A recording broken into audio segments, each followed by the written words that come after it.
And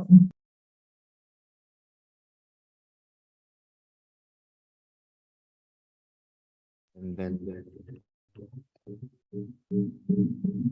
this will work.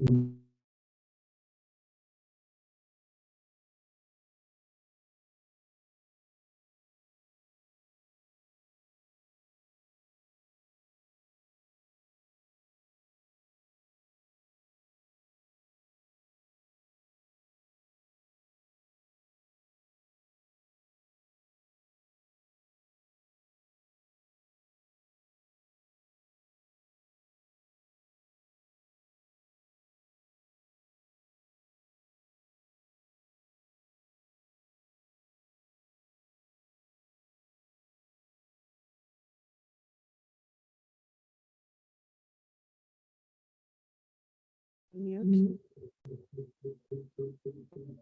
Where's the echo coming from?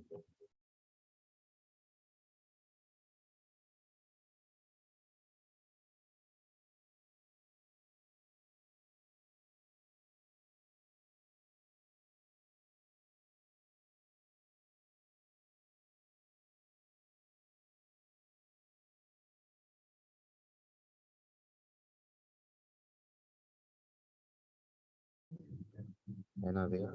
No.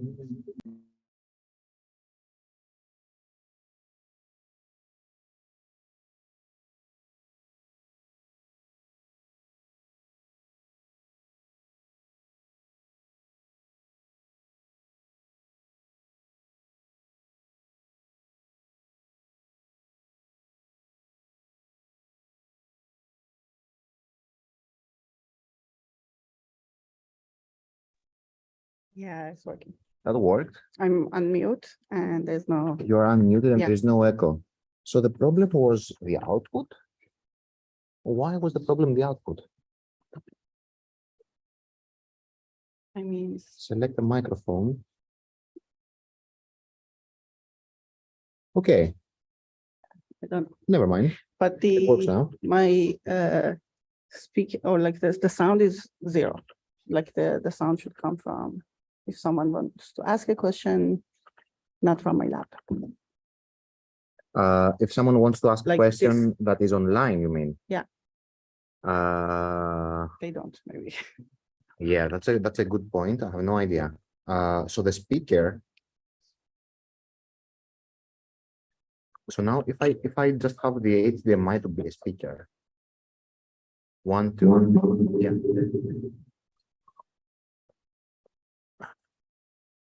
So if I have the HDMI to be a speaker, then we have an echo. But why? I need to focus on your presentation.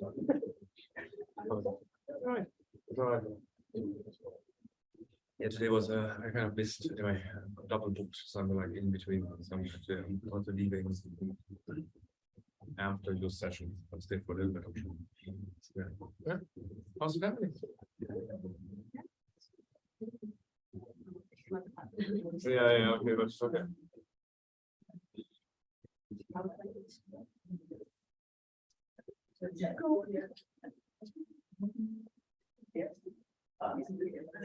No, I think a lot of things that video already I don't know half year coming to that. So I'm looking forward to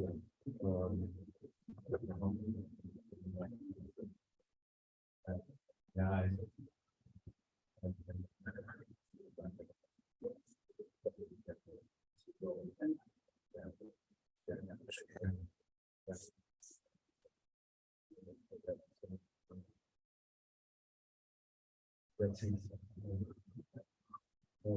Would take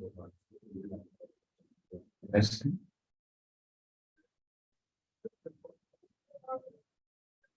Very happy to be about it. I don't have to have a lot.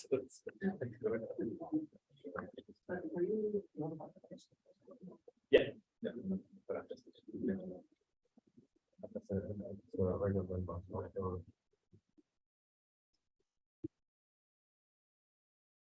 that's fine. Oh, You're working remotely, right? Okay.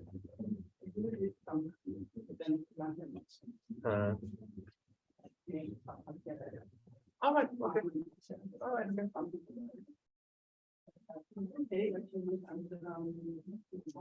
All right. Okay. Darwin's not actually doing the internship at Emergent. Okay. Yeah. Circle us. I think they're going full circle. Yeah. So we have everyone on the people. Okay. Yeah. But you have to. No, it's not because they also have the US. Which is a US company, but do you also have like crazy like Zoom call hours? Or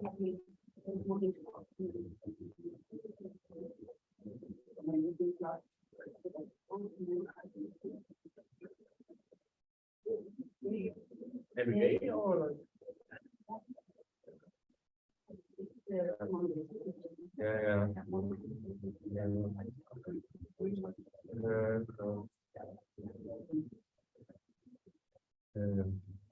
Yeah, I know that something that you wait, no, not sure how so that was sure, right? Or anyway, it's like a new thing. Yeah, I moved to the but it's talk.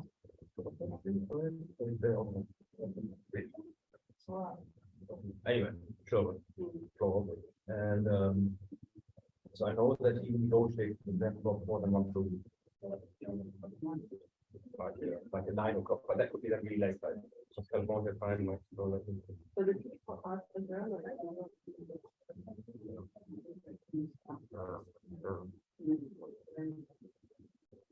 Yeah.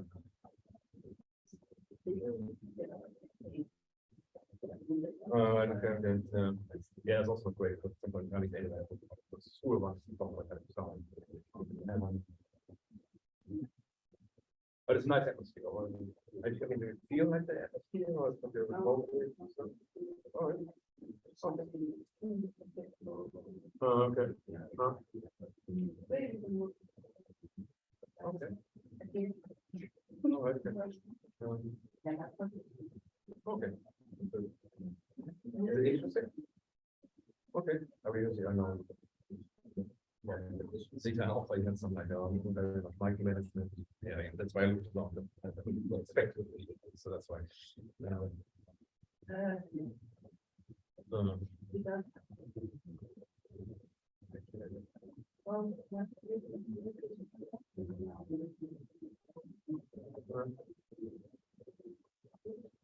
Okay, so that's your dilemma. No. But the company doesn't. Okay.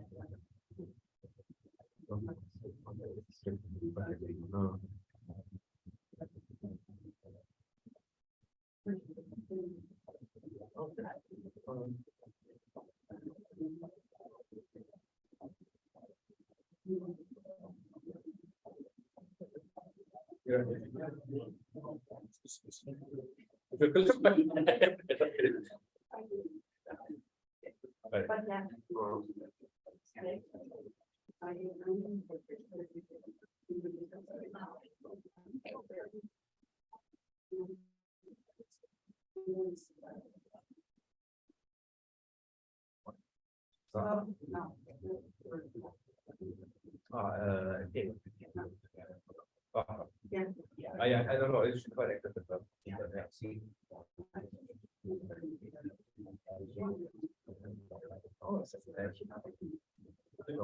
I mean, I know one of my business of the rain that thing I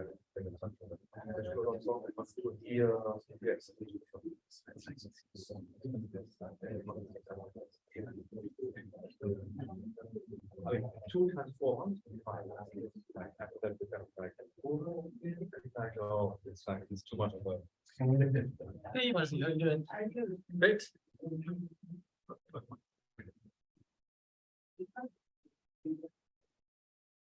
That will talk even if you because it's fine. Oh, it's traditionally Malay.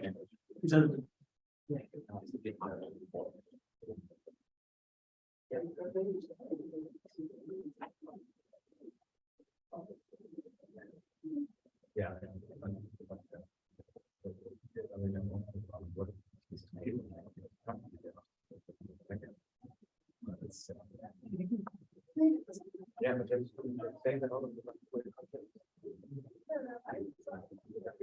Yeah.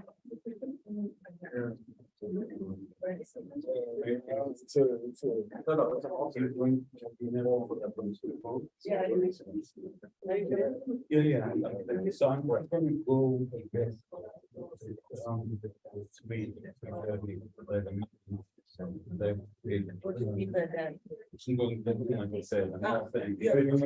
No, I try to be that.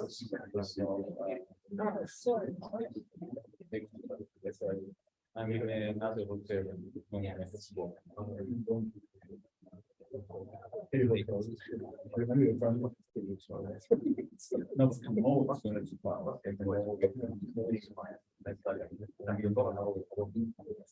What do you think? I'm sure they are, but it's good to know. I'm walking on.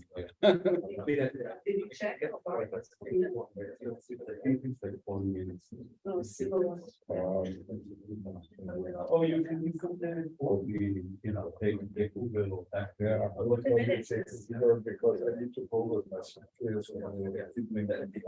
Oh, yeah, yeah. Okay. Thank you. So I want to line. You have forward. Only the numbers. There's no plan to do.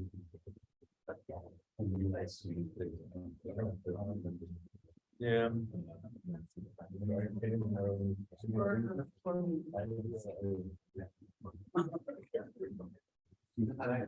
So I'll go back to my hotel and then come back.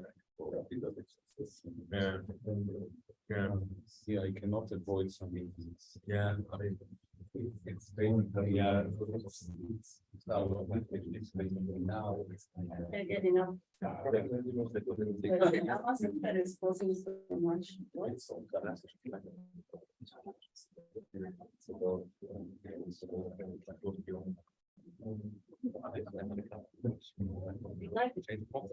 It's very challenging.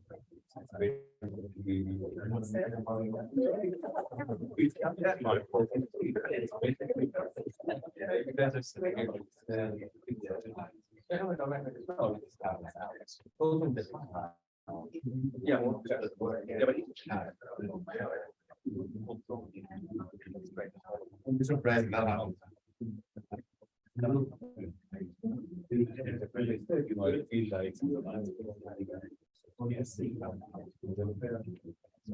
What do you actually do? That's internal and not.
So in the region,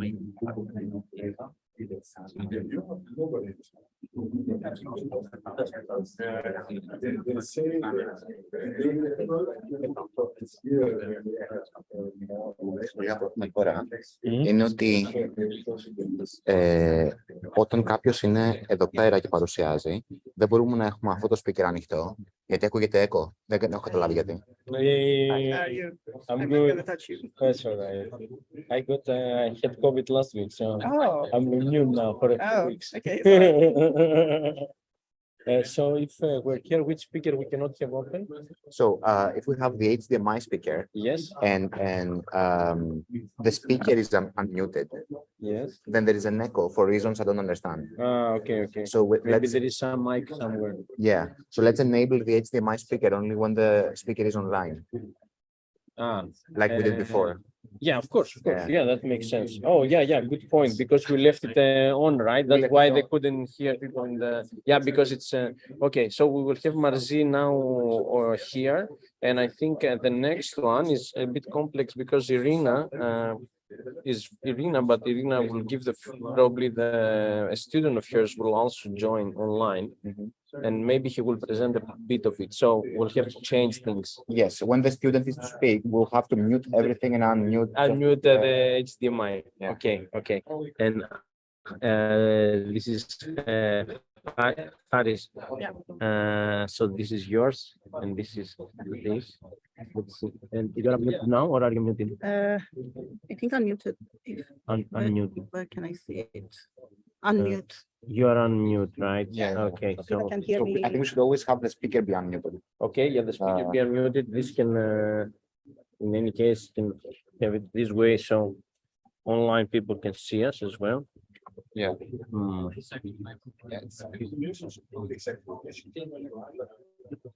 And then, yeah, here we are here. And Haris, do you hear us? Yeah, okay, we don't hear you yet because we're all muted, but I can see the node.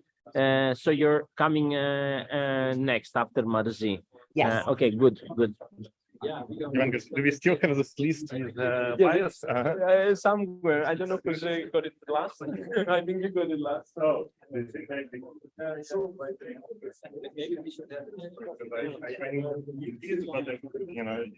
but I don't know. Yes. Yeah. So we will point this to the audience Maybe I stand so that if here. you have online speakers, they can see the audience. Yeah. And then you can do whatever you want with your laptop. As long as you stay close to it so that people can hear you online. Here is something. So good. And then I will keep the microphone. Would you prefer to use the microphone? I'll just keep it to give it around for questions. All right. That's fine also. Without the mic, I could hear them at the back, so I think. Oh yeah, the problem is online people. Yeah, Online I people think- need the microphone.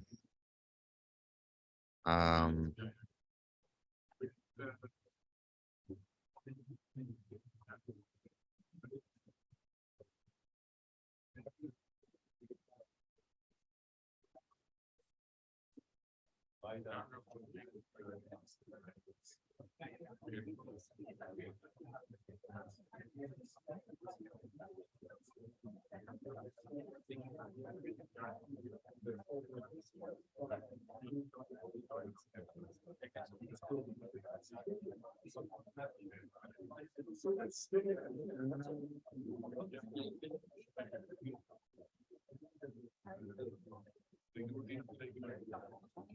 have no idea how to.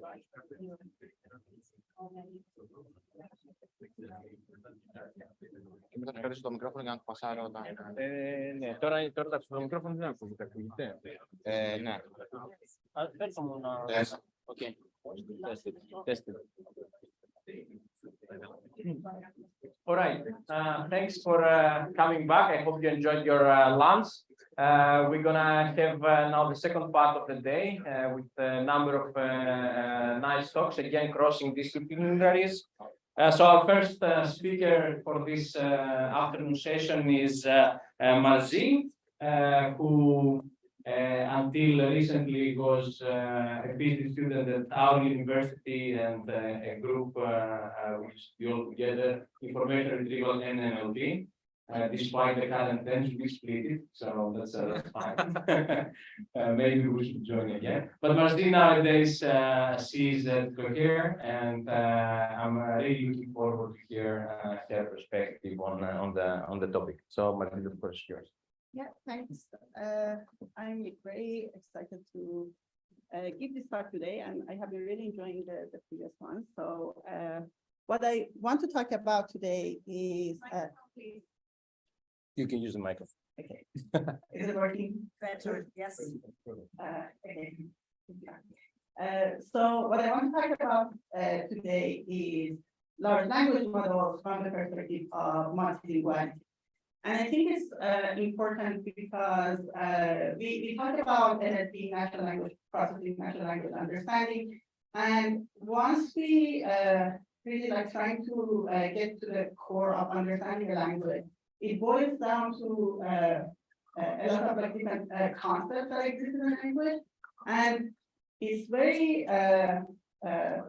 naive to assume that by only working on one language, we are able to perfect this natural language understanding. So it has been shown before that how languages can help each other in training these models. And I think it's very important in the context of large language models and how they are getting better to not forget about multilinguality. So far, it hasn't been really like that. So the main models, the large models, the big ones, they are primarily focused on English. They do show some potential capabilities in other languages, but they haven't been really trained with the multilingual objective in mind. And there are a few works on building multilingual models, but they have a lot of challenges that they have to face. So there's a coverage of language that I think at most the existing multilingual model, they cover 46 languages.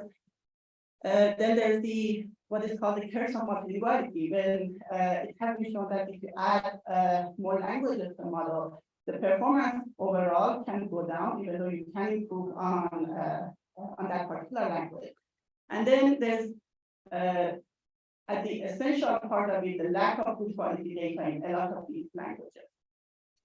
So I talked about current models, and they are primarily working in English, but there have been some works that showed how even these models that are trained on English, quote unquote, data, they have this, what is called, the authors call it incidental bilingualism effect, which is just because in their data, it's not fully English. Once you pre-train on all of the internet, essentially, you still, even though you clean your data and try to remove a lot of examples from other languages, for instance, there are still examples in your data that would contribute to that model to perform some task in that language.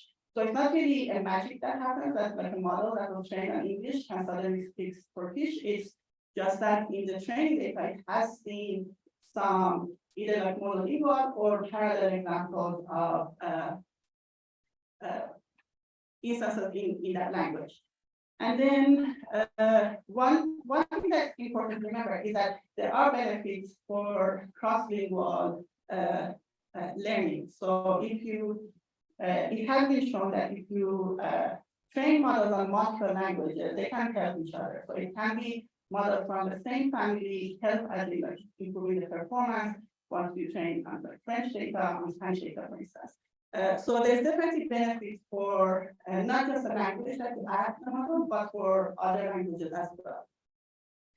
And when we talk about multilinguality, translation is really an important aspect that shows how well these models are in the multilingual space. And there's this work that they looked into ChatGPT specifically and a large range of languages. And they have shown, so here, does it work? Yeah. So all of the blue and the green languages over here, the low performance, they also have very few Wikipedia pages. And the languages with the yellow and red one, they are performing well using ChatGPT to do translation. And they also coincidentally have a large number of Wikipedia pages in that language. So you can imagine that a model like ChatGPT that has been trained on Wikipedia pages, the level of understanding of multilingual concepts for that corresponds directly with the amount of examples and data that it has been in that language.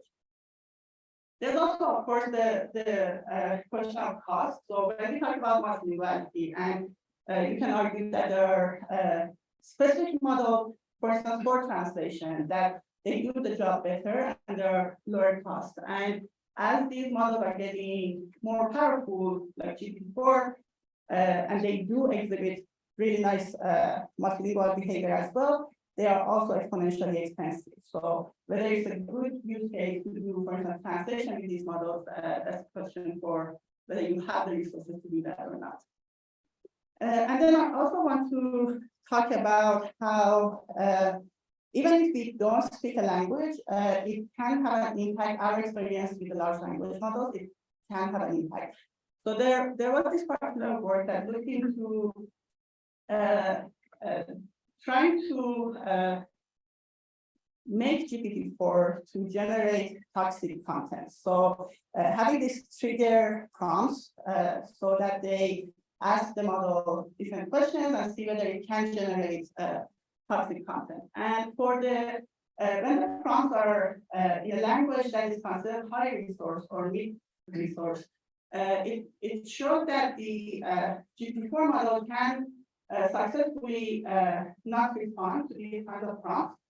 But for the same prompts in a low resource language, the model would, on a large number of cases, just like bypass the safety alignment training that it had and just generate toxic content. So it does have an impact on speakers of other languages. So that's also an important thing to remember when we talk about multilinguality.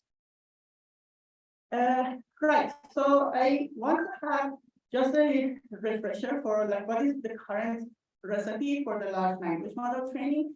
So there's a step that is pre-training a model. So the amount of data that is used in this step is just huge, and it's unlabeled data. So anything on the internet or like any public resources that you can find, these models can be trained on that. And then the next step is taking a pre-trained model and do instruction fine-tuning on these particular format of data. So like pairs of prompts, like requests or like questions and answers. So trying to tell the model essentially what you expect the downstream task is going to look like, and asking the model to go toward that direction of generation. And then the next step is to do some sort of preference training. So the reinforcement learning with human feedback, for instance, to essentially add this other layer of alignment of the model, and it can be for things that you think like it's a place to introduce a subjectivity essentially. So if, for instance, you prefer longer generations to shorter ones, so you can have examples in this stage to align your model towards that. Or it can also be used for safety and toxic avoidance training of these models. So what I want to talk about today is about this part. When we talk about multilinguality, the amount of monolingual data for a lot of these languages is quite nice, but the main problem is this part. So the instruction side, kind of like prompt completion data in a lot of the languages. And that's where I want to talk about the AIDA project. So it's a project at Cohere for AI that we have been working on for the past 8 months. The aim is to train a multilingual language model, and we are starting with 101 languages for coverage. It's a huge collaboration with a lot of people, and it includes both data collection in a lot of these languages, but also training these models. And the goal is to also make these both the models and the data and code open source by the end of this year. So what we have been doing in this project was really trying to address the problem of generation of large language models for a lot of non-English languages.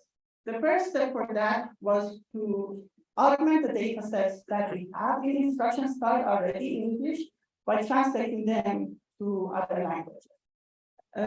So these are a bunch of data sets, and you can also see like the average length of the prompt and completions, how you can imagine how they look like. So some of them really short prompts, some of them really much longer. And then by doing this, we have a good balance of examples per language in our collection. So if you want to then train a model by sampling from this collection, the language imbalance is plain extent address. But it's also translated data. So it's going to be noisy, especially when we talk about a lot of low resource languages. It's not going to be perfect. So as part of this project, what we have been doing is also collecting examples from volunteers and people from the community. So these examples included giving us feedback. So we created a very simple UI. So showing examples in our collection and asking people to give us thumbs up, thumbs down about the quality, which actually helps us to identify data sets that have good quality data versus the ones that do not really. So a lot of the existing data sets, and this is also both the original data set and the translated ones. This would help us down the road about how we sample in terms of the number of samples from each of these data sets when we want to train a model. So getting a signal on quality is very important.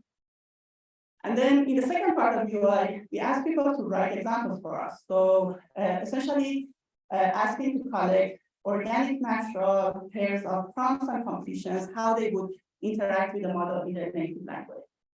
And people have been contributing to this project for the past 8 months. It's also really nice to see how, like, the feedback that we had. So, for instance, in the length of the completions, like what the answer we expected to be, had an impact on the data that we were collecting. So, a good thing about this open community collaboration is that when, for instance, we saw early on that we have a lot of answers, a lot of completions that are just like 1 word, 2 words, very short. And we told people that we are looking for longer completions, and that's what happens. So over time, people have been giving us examples that have long, relatively long, mid-sized prompts, but long completions, which is important to, when you fine-tune these models, to get the generations to be on the longer side. So for this particular project, this is what we have been doing. So we took the existing MT5 model, which is a nice pre-trained multilingual model, and then selection of 100 languages came from this. So we are starting with this model, and then we are training this, fine-tuning this model on our different collections of data that we are creating. So the translated data, and then some data, which is the open source DALI training data, like pairs of prompts completions and the shared examples. And we are also adding all of our curated data sets. So the FLAN, part of the FLAN that we are translating. So building this model as we go. So this is where we are actually. And then by the end of December is when we will stop collecting data in the UI. So that's the time that the AIDA data set will be done. So then we can use all of the data that we have collected in the UI to train the final model. But I want to quickly tell you what the intermediate model that we have been training looks like now. So one thing we have been seeing now is that we are able to generate longer completions, which are also closer to the correct answer in many languages. We also see really nice improvements for like 95 plus languages on head-out data that we have and head-out tasks that we have. There is a small decrease for the high resource ones, which comes with this, like adding more languages essentially, but it's really not that much. And when you compare to the other improvements for a lot of other languages, quite nice. And then we have been also doing some evaluations using GPT-4 as the ranker of like how we are doing. And the intermediate AIDA model is already doing much better than GPT-4. And as we are going forward with adding new data, we are also evaluating to see how we are performing. So for some languages, it's also like the challenges of evaluation for multilingual, right? So you want to be fair for all of the languages, but it's a compromise at the end of the day.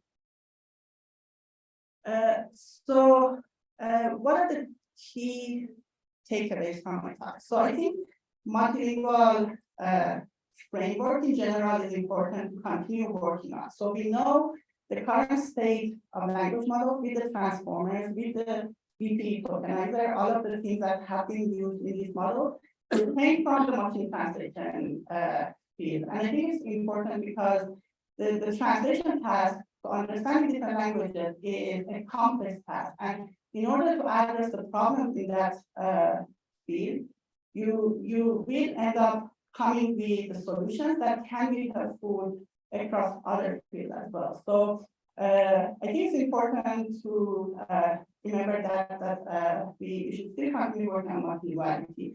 And the hard part for that is data collection. And that's something that in this project we have tried to do that with the help of the community. And it has been really difficult, really challenging, but it also has been very rewarding. So I think more or similar work in that area would be really beneficial for a lot of languages in the world. So these are the collaborators on the AIDA project. And thanks for your attention.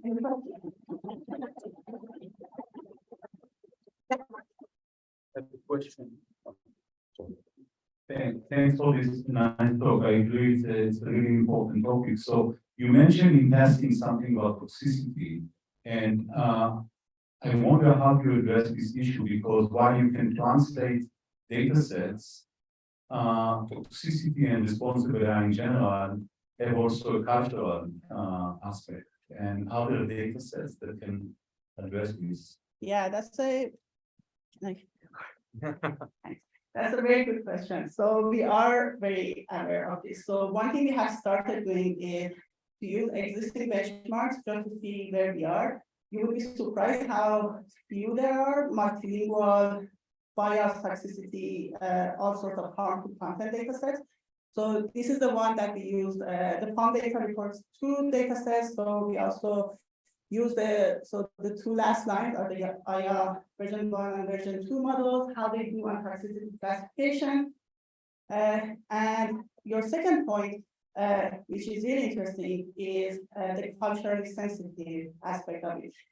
We are currently actually running a red teaming project that the data that we are collecting, we are also collecting explicitly labels whether this is universally harmful or culturally harmful.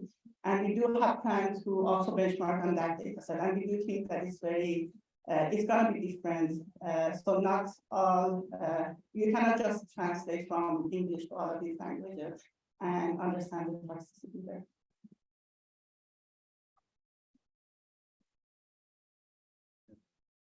So in the beginning, you had a very impressive example, which I had seen in a different way, about the influence now of the Wikipedia on all these different languages.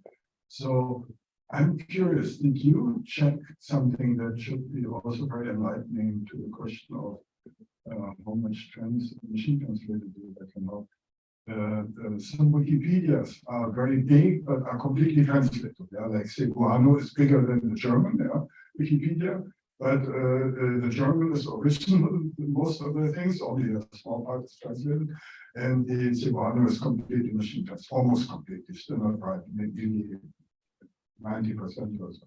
Did you have any, I mean, that should be interesting, right, to compare. Now, in this case, it would be unfair because German also has much more other data already in the common crawl than Cebuano, so this would be wrong to try to compare. But did you do any of these? Because many Wikipedias have been translated to measure what the experience, whether the translated are as good as the other. So we didn't specifically about the Wikipedia, we didn't look into that. But what we did look into was these existing English data that we have translated them using the NLSB model from Facebook to 100 languages, then fine-tune a model on that. So the size of the translation part of the training was huge. And then we have fine-tuned another model using the data that we collect in the UI, so not the translated data, smaller but better quality. And actually they were very comparable. So that was a, it isn't it true that also like the domains are different, but they are not directly comparable, but I think it was interesting to really see the impact of good quality, but maybe smaller data. So our plan in the end is to essentially As parallel data is labeled or is unlabeled? label. So It's labeled. yeah, so just like prompts and yeah, like questions and answers. Yeah, this kind of yeah. Both like translations are also labeled, but by translation. Yeah, so like the end, we do want to sample because the amount of data is also huge, so we have to select a subset to train the model on, and we want to base on that base sampling on the quality feedback that we get from the users, but also some heuristics based on that we can maybe quantify how good the translation is, maybe just by the length of sometimes for some languages, the translation is so much shorter than the original, which tells you maybe the translation was not in good quality. So these kind of things we want to take into account in the final sampling.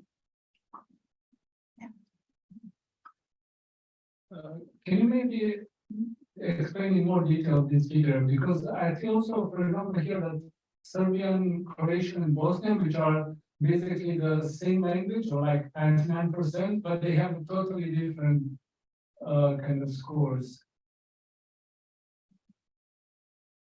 Yeah, that's a good question. So this is actually not my work. So this is a work by some colleagues. So maybe we should check exactly about these particular languages. But what I do know is that they had a list of maybe like 200 something languages, and then they look at the ChatGPT translation of that language. And then the one analysis that they do is the size of the Wikipedia page for each of those languages. So maybe I'm also not familiar with those languages. Maybe there are some nuances with them that are different, that makes them different from each Writing other. system and different massive. One has many more data than the other. That's the Yeah. missing thing. There are many more printed data. Yeah. And the different, and since it's a different writing system, yeah, Serbian and Croatian, even if they are structurally the same, they come out in a regression based model in a different way. Mm. Yeah. You got a new microphone. Thank you. Thank you for your talk. I have another question on the data collection. So the annotators that participated in the data collection, they are not professional translators, right? So I was wondering if you are planning maybe for as a comparison, or maybe to precisely to investigate the features you were mentioning, like the quality of the translation, if it makes sense, if it still makes sense to collect data from professional translators. I'm curious to hear about it. Yeah, that would be definitely interesting. So maybe it would also help to put in context with the, so at Cohere for AI, we have this community of people on Discord, I think 1,000 or no, I think 2,000 something people. And we were thinking, and there are like students, sometimes assistant professors, like from different countries, and we were thinking how they do wanted to contribute to a multilingual project. So for this particular phase now, we have been asking them, and for each language we have tried to find what we call a language ambassador. So someone who speaks that language that can also help us when there's like something weird in this data that only people that know that language would know, or just like find people who speak that language. But we try to make both the UI and the collection process really simple to see if we can collect a really like organic, like the type of question that everyone would ask nowadays ChatGPT. They can write those kind of questions for us. So really not trying to align them to a particular type of or like domain of questions, but just see what like my mom would write, like how different people can interact with these languages.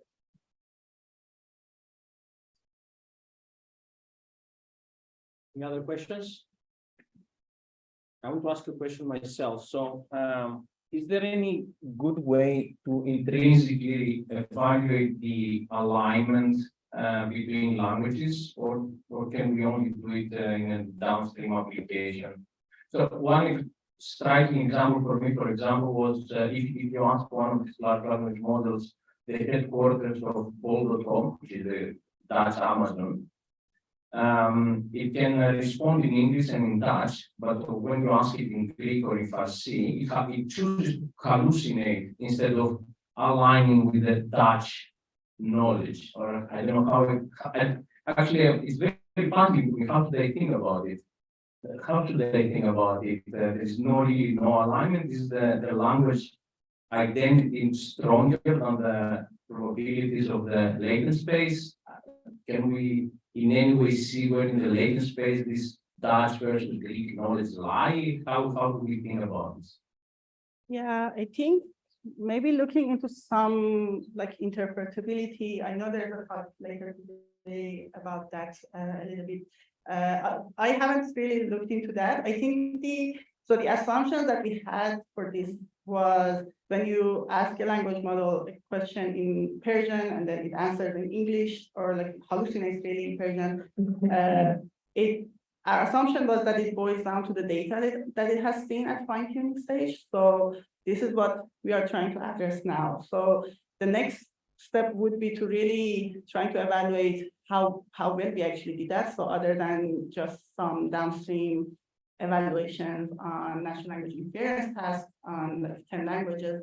But I think that also the challenge with these interpretability area is usually it's really hard to interpret. Like it's you try to like make a visualization of your embedding space, but it's it might be very subjective on how you are visualizing that. I think it would be interesting. Maybe come up with some like probing tasks per language to see whether we can identify these cases of misalignment or alignment. Yeah. Okay, thank you very much. Right. So I would like to move to the next talk, and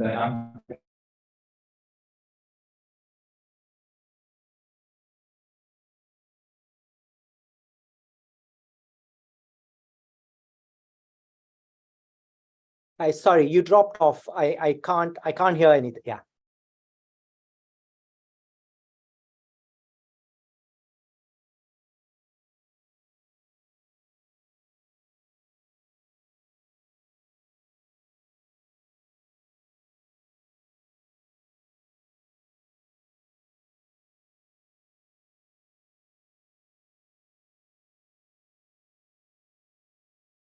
All right, I think now you can hear us, and yeah, do we hear you though?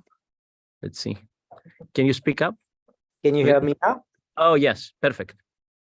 Perfect. And can you see my screen as well? Yes.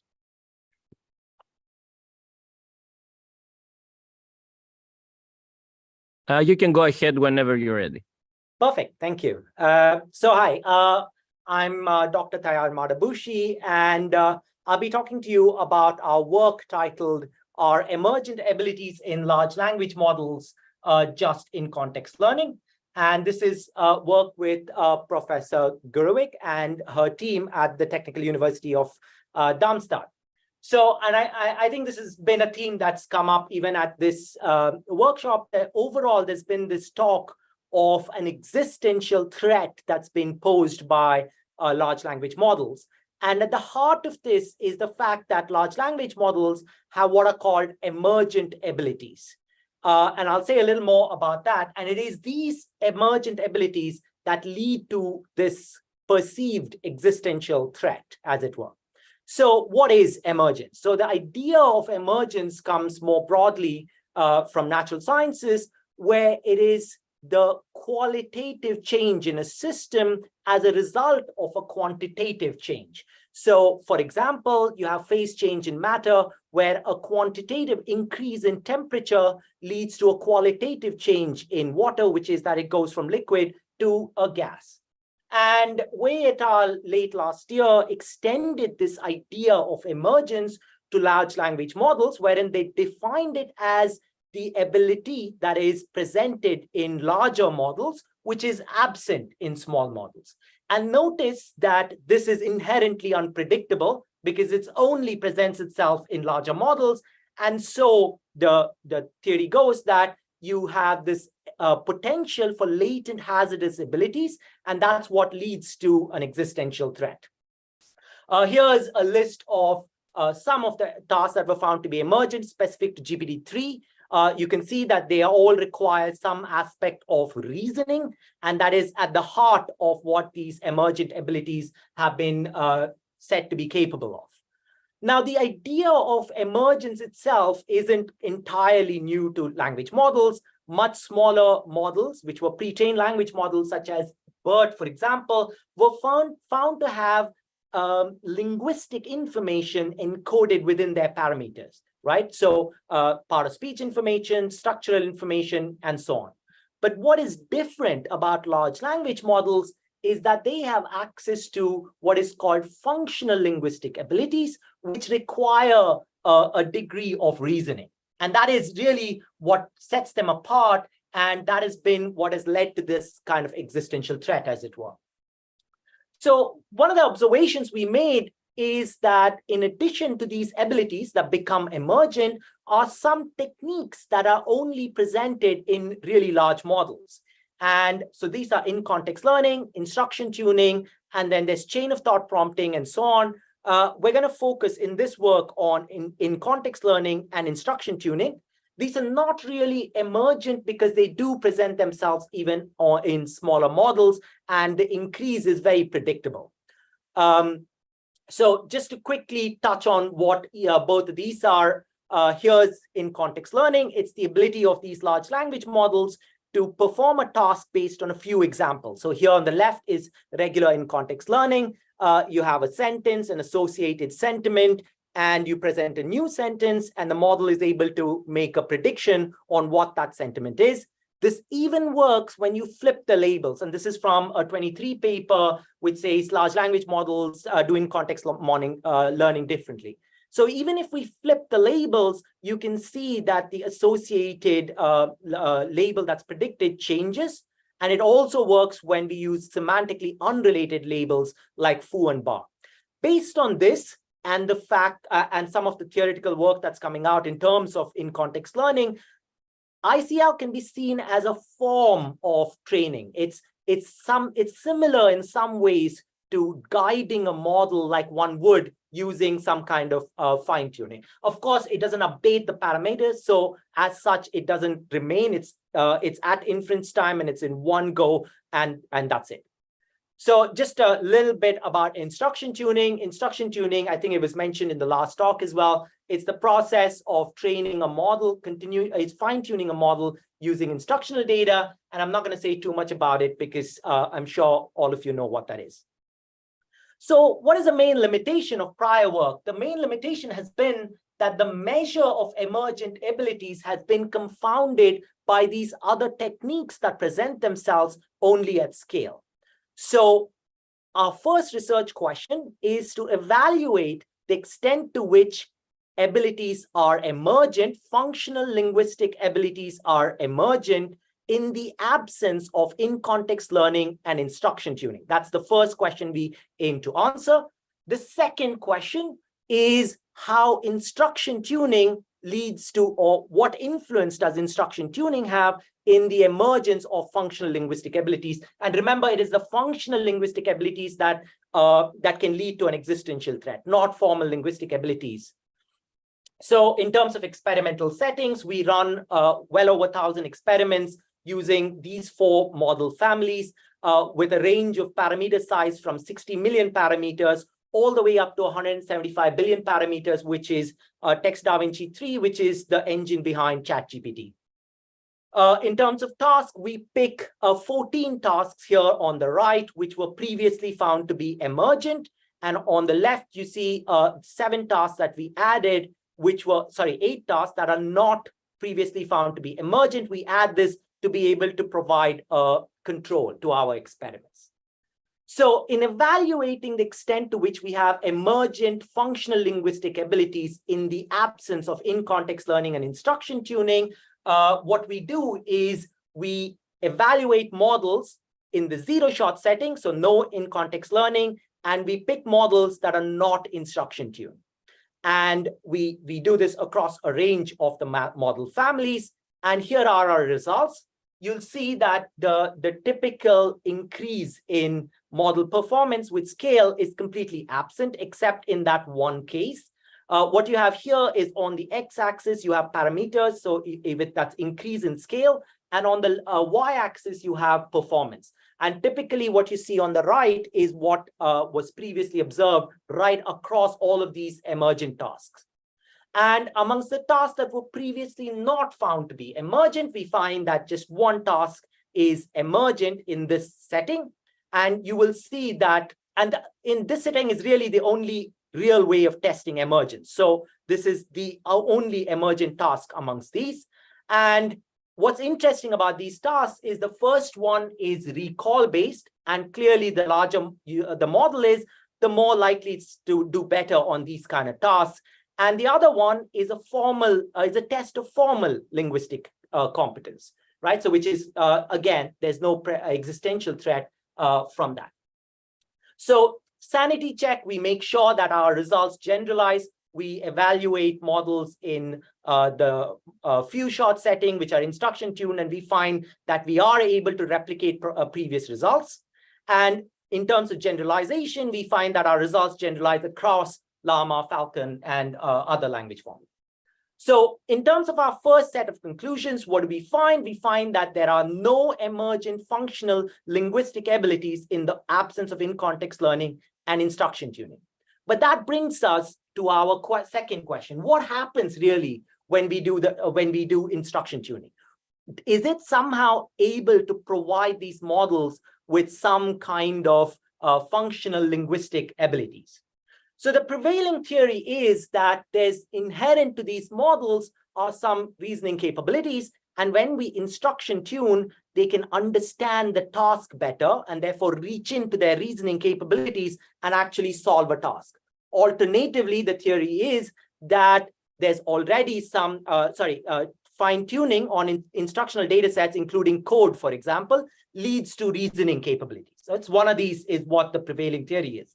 However, this doesn't explain hallucinations or the need for prompt engineering. So what we do is we come up with an experimental setting in which we're going to evaluate the tasks that can be solved by these models, and solving is significantly above the random baseline. One model here is the T5 model. It's in the zero-shot setting, and we do some other tests to make sure there's no in-context learning available at that scale. And the second model is a non-instruction tuned GPT model in the few-shot setting, so it only does in-context learning. And notice that means that the first one is the one that has access to this so-called reasoning, and the second one doesn't, and it has access to only in-context learning. And what we find is that despite the significant differences in these models, one is a 770 million parameter FLAN T5 model, which is encoder-decoder. The other is a GPT 6.7 billion parameter model trained on different data sets, different architectures. And yet at the heart of it, there's a significant overlap in the model, in the task that they're able to solve. And if one were doing reasoning and the other were doing in-context learning, then the chances that this happens are negligible, right? And so you see some exceptions here, but otherwise consistently, they solve the same set of tasks. So we propose this novel theory to explain the performance of these language models. We say that instruction tuning enables models to map the instructions to something internally that is required for in-context learning, and we call this implicit in-context learning. So to kind of further demonstrate that, this is what you have. You have explicit in-context learning here on the right, which is many-digit multiplication, where you provide some examples, and the model is able to go through these examples and continue to perform that task. Our theory is that when you give an instruction-tuned model, the prompt on the left, it's able to make this mapping, and of course, it's able to generalize. Remember, it's a 175 billion parameter model that's been fine-tuned on an incredible amount of instruction tuning data, and therefore it's able to generalize to that form and then solve the task. We're not claiming that this mapping happens explicitly. Exactly how that mapping happens is something that we still need to kind of establish, and that's left to future work. But what this allows us to do is it allows us to explain what models can do using all of the information we already know about these language models. We know they can perform in context learning, and using only that, we can explain all of the capabilities and importantly, also the limitations of these language models. And by Occam's razor, it's a lot more possible than reasoning, as it were. So notice how it explains hallucination. The way it explains it is that when we explicitly don't define what the model must do through context or through the instructions, it's going to default to the statistically most likely output, right? And how does it explain the need for prompt engineering? Well, we need to tweak the prompt to make sure that this exemplar mapping that's happening internally is optimal. And when it doesn't do that, then it fails. Whereas if it were reasoning, then a model that can perform multi-hop reasoning can clearly understand minor differences in prompts. And also notice how this explains some of the other things we've been talking about, how models fail in other languages and so on, because in context learning changes accordingly. So what does this tell us? Well, it tells us that there's no evidence of reasoning in instruction-tuned models, and instead it can be explained as implicit in context learning, which explains both the capabilities and the limitations of language models. And therefore, there's really no emergent functional linguistic abilities in either case, which leads us to what the implications of this is, which is that we can use these models without the fear of an existential threat. And it's important that I highlight that I'm not saying that there is no threat. There is the threat of misusing these language models to generate fake news, for example, and that's a very real threat. But we think we can now focus on that instead of looking at this the non-existential existential threat, as it were. In terms of future work, we're going to extend this to chain of thought prompting, which is another important element of how we can use these language models. And we believe that that's also linked to in-context learning, and we're looking at exactly how to do that right now. So you can, the paper is available on arXiv. You can take a look at it. The code and the data is also available. Right. Thank you. Thank you. Questions? I will repeat the questions here because we have the one place to. Cool. So I really like to talk. I think like what I'm wondering about is that I feel the claim is too strong. Essentially, that if you say that in-context learning is leading to the emergence of the abilities and the larger models, well, prompts are generally underspecified.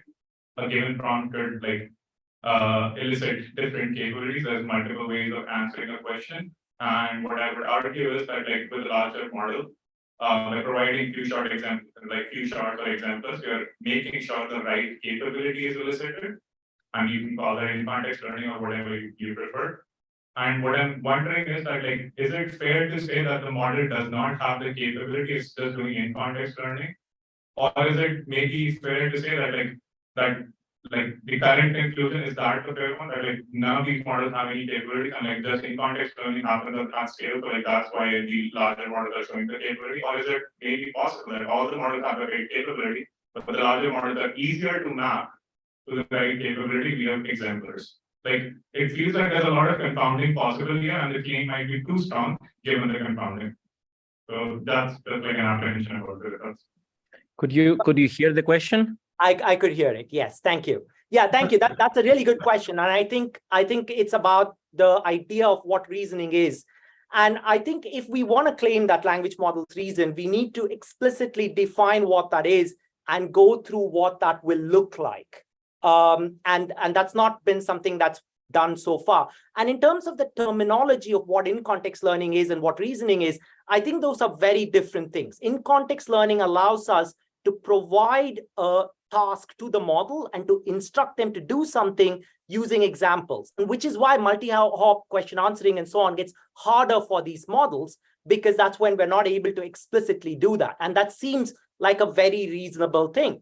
And in terms of whether, whether in-context learning is actually reasoning, it isn't, because in-context learning is a very clearly defined method of accessing model capabilities. And we provide some examples, and it's able to continue to perform that task, right? And that is very different from reasoning. It's an incredible ability that models have.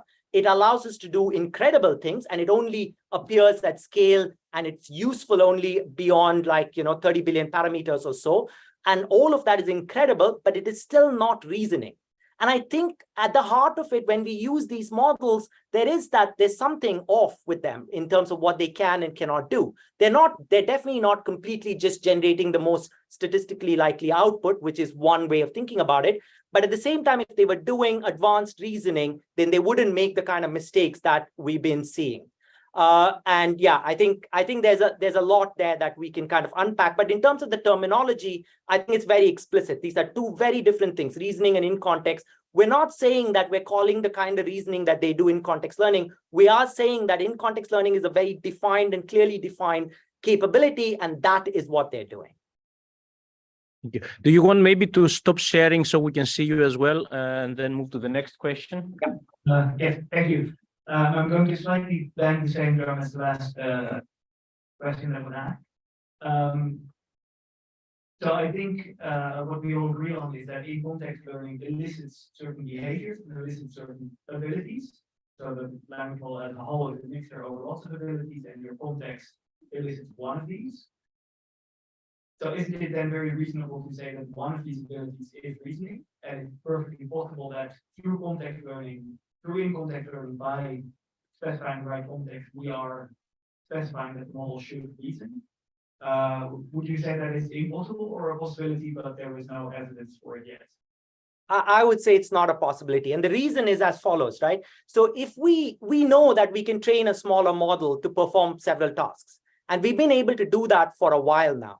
And that doesn't lead to the emergence of anything, primarily because we literally trained it to do exactly what we wanted to do, right? And really, when we want something to emerge, and this kind of goes back to how we probe language models. If we take a model, and if I trained it with part of speech information, and then I probed it for part of speech information, you would say there's no part of speech information. I literally just trained it for that, which is why our probes have to be linear. We think about the complexity of our probes, and all of this kind of work goes into Bertology, as it were. And similarly, what we're saying is that if in-context learning provides us a way to kind of, train things, we must make sure that we're not doing that when we're evaluating these models. And by doing this, what we're saying is it doesn't generate new abilities. What it's doing is we're just saying that, oh, in-context learning works for task A, B, C, and D. And why doesn't it work from some tasks? Because maybe the complexity of that task is beyond the complexity or the compute power, as it were, presented by this model. And we do that in smaller models. We need to increase the number of layers when something is complex, and increasing the size allows us to increase the expressive power of in-context learning. And that is not eliciting something. All it's doing is allowing us to have greater power in terms of how we control these models. Yes. There is a recent paper by Malak, which provides a theoretical results that you can compute any computable function by in-context learning by generating the in-context learning. So you say yes. So what did ask if you can comment on that? I think that's actually incredible. And I think what that tells us is that we can instruct a model to specifically do anything. And that is, and with high enough complexity, it's able to solve that problem. So I think really the crux of the question is whether these things are emergent or whether we can instruct it to do something. And instructing a model to do something is not reasoning. We can explicitly provide instructions and it performs those explicit tasks. And what that means is this is very controllable. And I think really what that allows us to show is that these models are not going to start doing things that are not controllable. They're not going to emerge to start doing something completely that we didn't imagine, because all of it has to be provided through the context, through, you know, the instructions. And that's how these models are going to work. But in that paper, the instructions are generated. So the model, they do that themselves, right? So they're generating the prompts and then following the instruction that they just generated themselves. Yeah, I saw that paper, and I think it maps into chain of thought reasoning, and there's more work that kind of needs to be done in that regard. But we say this in our paper, we run no experiments on this, but there are instances where when you do chain of thought, for example, you're going to have contradictory intermediary reasoning steps, but the answer is correct. And when you think of this as in-context learning, that kind of makes sense. Because what's happening is you have some exemplars that's allowing you to step through things to reach an answer. But when you think about it as reasoning, that's very unlikely. It's very unlikely that you're going to have so many instances where you have contradictory intermediary steps, but you're going to reach. But I'm not going to say too much more about it, because that's something that we don't actually experiment with. And so what I'm saying is just based on theory, based on a belief, but we definitely need to do some experiments. And I think it's important to evaluate all of these as, you know, stochastic parroting, in-context learning, and reasoning. Those are three, I think, different kind of buckets that we can throw all of these things into. And so far, I think we haven't done that, and it'll be nice if we can do that. All right. All right. Thanks. Thank you very much. Let's thank the speaker once again. Thank you. All right, so I think we will move to before the coffee break, we will move to the third speaker of the session, and we'll shuffle the cards a bit and have with us Christian Kersting. His Sky chairship did not allow him last minute to travel here, but nevertheless, it is a great pleasure to have you online. So Christian is a professor at U Darmstadt as well. And his interest is in probabilistic, deep probabilistic programming and learning. And I want to welcome you, Christian, at the Symposium. The floor is yours, so is the Zoom presentation, so you can share your screen if you want. Okay, well, first of all, thank you for having me, and deeply sorry for not joining. That was a bit not expected. We have to work a bit on fiscal stuff for ICHKAI. So I'm still working on the community, but I would have enjoyed much more being with you. So thanks for being so flexible with accommodating now it in a more online fashion. So what I would love to talk about is a bit of an overview where I think many interesting research questions are lying, where also ELLIS and the European community can help to push the boundaries, in my opinion. Up front, I have to thank many people, and I have to make a bit of a warning that this talk is also showing some content that is maybe not easy for many people. So be a bit prepared. We tried our best to blur and to not show all the details. But essentially, I'm asking the question, what if we could just ask AI models to be less biased? Is that possible? Can we do that? Are there maybe some caveats? So I guess this is preaching to the choir. We all know that we can do quite a lot with attention and just scaling, though I don't think that is the final answer, but let's see. I mean, that's an open question. And I guess we have also contributed to this.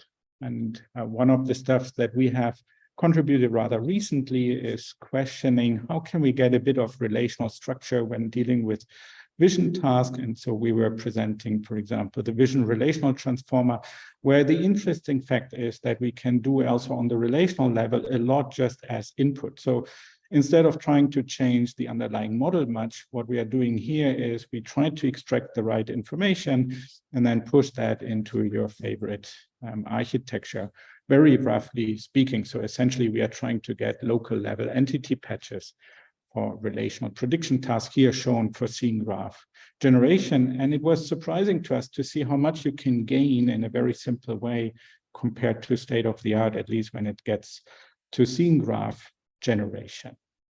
Another paper that we were happy to publish now at NeurIPS, because everyone was talking about, or is still talking about, what Google is doing and others about multimodal prompting and what we can do there. Actually, we had a system already running for over a year, also with customers of Aleph Alpha, and we were now presenting the details, or will present the details at NeurIPS, where it's about how can we get actually different languages and different modalities here, text and language, but in future you can also imagine that you have different scientific type of data going in there in order to communicate and instruct our models there. And it's using a bit of standard techniques in a new way, and I think it will also show that adapters are quite important in my opinion. That's technically what I'm more excited about, is that there seems to be some concepts are very well shared across the different languages. And I think multi-language is really something we have to understand much better, not only in Europe for clear reasons, but also in general, not even touching upon the question of low resource languages and how do we get them into this new business. Because overall, I think all this excitement is really getting us into this weird position of having almost two camps, and these two camps are still talking a bit to each other, but it's kind of, the one is saying, yeah, we have already sentient AI, maybe even AGI. Some others are saying it's just stochastic parrots. I don't know where I am here. Definitely it's not sentient. I think it's a bit more than just a stochastic parrot, but let's see what we can talk about. So some even go as far as saying AI might kill all of us. At least we should maybe pause working on particular topics. I'm maybe with them that AI may kill all of us, but I think actually rather because of dad jokes. At least that's what our research is showing, that currently even GPT-4 is not that good in understanding humor, producing humor, going between the lines, right? And that's what we were also showing in an ACL workshop article that was also then getting quite attention. And I have to admit this.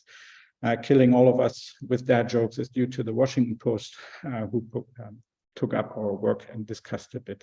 So I think there's still a lot to be done here, and not sure that we have already ready AGI. And I think to get maybe closer to AGI, that is really our goal. Not sure it should be our goal, because in Germany, at least by law, we should not clone people. And I think that doesn't hold only for biological cloning, but also for silicon-based. But I think to understand what can go wrong is essential, and not only in the future, but already now. And so we also contributed to that, and many interesting things can go wrong.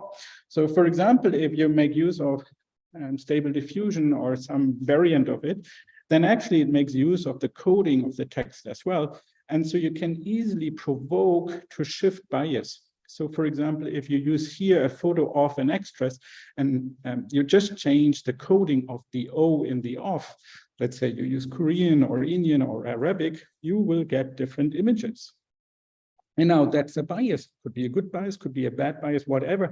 But I think it was unintentional because people were maybe not looking that much at the coding. Of course, you can get rid of the coding, but then on the other hand, you can also put a lot of backdoors in there. So at ICCV this year, we showed that you can actually, just takes about 2 minutes to associate behavior that you want to have with the system, just triggered by the coding of your input, right? So instead of getting a scene of a boat on a lake, you may get Rick Astley, or you may get even something completely different. And you can, of course, control that. And you can use it today, you can use it tomorrow, or when you leave the company to show everyone that the company is bad. So I think there's really a threat also to the reputation. But that moves further. I mean, it's a big question. And it's not only that you may control and you may go into a direction that no one likes, you can also create really inappropriate images. And so we recently started to push a bit that we want to have a challenge on that, and trying to get now also a prompt database of what can go wrong, what are good prompts, what are bad prompts, without claiming that this is complete, because I guess what is good, what is bad is also very personal, very cultural background. But I think we have to build up a bit of our knowledge so that we can test the systems on it, and not only in the big tech, but also in the public sphere. So on the other hand, recall everyone is talking about parrots, and I'm not sure that parrots is the best comparison, because parrots are actually pretty smart. Okay. Let's go. All right. Griff, you ready, bud? Do you want to get a nut? Yeah? All right. Griff, look. Empty, empty, empty, empty. Yeah, they're all empty. You see? All right, Griff, look. We both have nuts. We both have nuts. You ready? We're gonna hide the nut. No peeking, okay? Ready? Just cover it up. Look, we still both have nuts. We still both have nuts. Okay. Yeah. We're hiding the nuts now, Griff.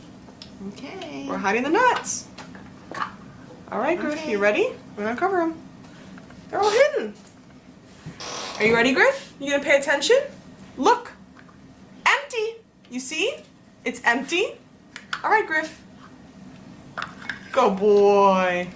So see, they're pretty smart. So I'm still not decided whether stochastic parrot is the right word or not. So we were also wondering, is it really bad to be a parrot? How far can we go? And in a previous talk, you discussed also reasoning. Now, a very special reasoning is causal modeling, causal models. So we were interested in whether these models are able to be of causal nature. And actually, you can show that these systems most likely are not causal models because you can't intervene, right? It's an observational model. Now, in order to get a bit closer to causality, however, you can do something like a meta-reasoning. So somehow these systems are not causal models, but maybe meta-causal models, because they can think or reflect simply or mirror what they have learned to think about in a particular situation, what could be causally plausible or doable or not. So that is what you could extract, but they're definitely not causal because of the missing interventions. So by design, they cannot be really causal, but maybe you can apply the correlation on causal questions. So in the end, you may use it in a sense, you go into the loop with the system and you may come up for a specific situation with your own causal model. And that's what we are currently working on, so that you're not just mapping to logic, but even maybe to a causal model, hopefully even to something like an inferential circuit, because then you get something like tractability in there. So I think this is pretty exciting. And it also shows that maybe the future is not this question of human versus machine, but it's more like human plus machine, because we can get better. But that then also means if the system can help you to talk about causality, then we should ask the question, can they actually provide us more knowledge?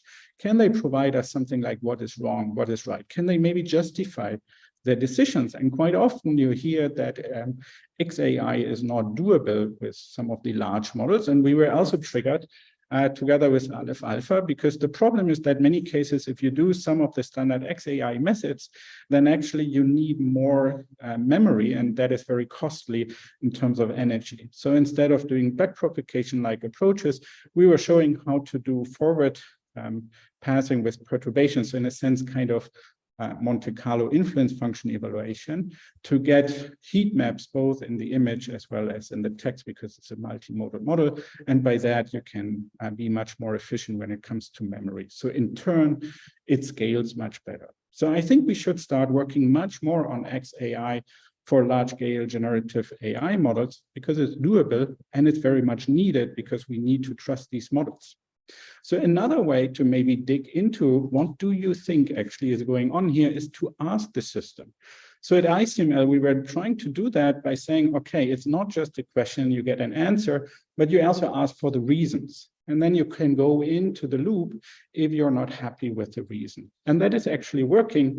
And so, for example, in the upper right part, you see an interesting example, at least for me, because it starts actually with an explanation that you should not do what you see in the image because it hurts.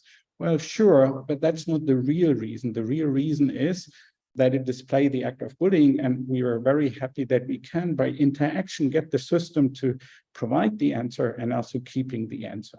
So I think another part is we can train these large models, but we can't always retrain them. But maybe we can send out and have personalized versions by interacting with them. So generally, we were then wondering if there's really something happening, like what is good to do, bad to do, can we also extract actually? Should I kill humans? No, you should not. Would you agree with me? Yes. Thank you. Another question? Should I kill time? Yes, you should. And you can continue with that. And we were quite happy about it, because indeed these systems can go wrong, they can go nuts, but like in a similar style, you can actually show that all the good biases are also maybe covered and we have to extract them. And to show that this is useful, we applied that together with Lion in order to get a pre-filtering of what is good content, what is bad content. Can we actually get inappropriate content? Because if you have 80 billion images, you can't do that really by hand. And yes, at least as a pre-filter, you can do it. But in the end, of course, the human should also be still in charge of doing that. And that is important, because what we are working on as a community is to use stable diffusion-like models, and we send now into every home methods so that you can generate any kind of image, also maybe pornography. And so now using the previous techniques you have seen together in a diffusion model, so essentially whenever you move into a direction that is looking a bit awkward, you can correct the gradient and push into this looks much better direction. And then actually you can do it. And instead of when you ask, give me an image of Padma Amidala taking a path, artwork, sage for work, comma, no nudity. So negation is very hard to understand for these systems.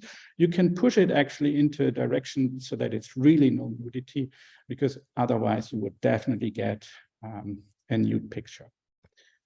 You can actually go and show that in general, it seems like that many of these diffusion processes have actually semantic dimensions or directions, and that you can also do arithmetics on top of it, and also do afterwards modifications. So you can increase the smile, you can decrease the smile, you may add sunglasses, or you make, you start with a king, but now as an image, and then you subtract the text male and you say increase female, and then actually you get something like a queen. So overall, this was then motivating us to say, well, there seems to be knowledge about what is good, what is bad, maybe about our own social biases, and there seems to be semantic direction. So can we actually ask the AI system to help us being less biased? I mean, not us, but the system. Because if you now go and say, give me a picture of a firefighter, you still get a Caucasian North American firefighter, because that's the majority of what you see in the data. Maybe symmetry breaking will help. What we did here is then actually going into a feedback loop with the local experts or user, trying to use something like a RAG, so that you can then actually learn what else should I put into, well, you could say prompt, but it's actually the gradient, the process that we're manipulating here of generating images. And then all of a sudden you can get much more male appearing, female appearing, different cultural backgrounds. Also, if you look at other interesting concepts.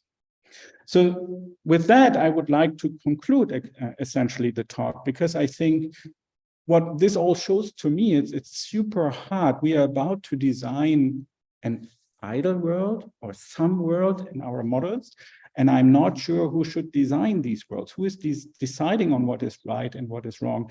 It should be the society, in my opinion, not just the experts, neither the experts maybe on the technical part, nor the ones that talk about ethics. I think it's something where we all have to come together to talk to each other. And then it's definitely the society, and it's definitely a super, super hard problem, but we have to think about how to design this world. And in my opinion, because we want to design a world, this research has to be much more transparent, interdisciplinary, open, and of course, actually, it should also be in the US, in Africa, everywhere in the world. But now, because it's also driven by ELLIS and other European initiatives here, I would love to say we need more research in Europe And that's why I would also like to welcome everyone to talk to us, because we were lucky enough to get one of the SuperPod systems so that at least some open academic research can be done even on training larger models. Thank you.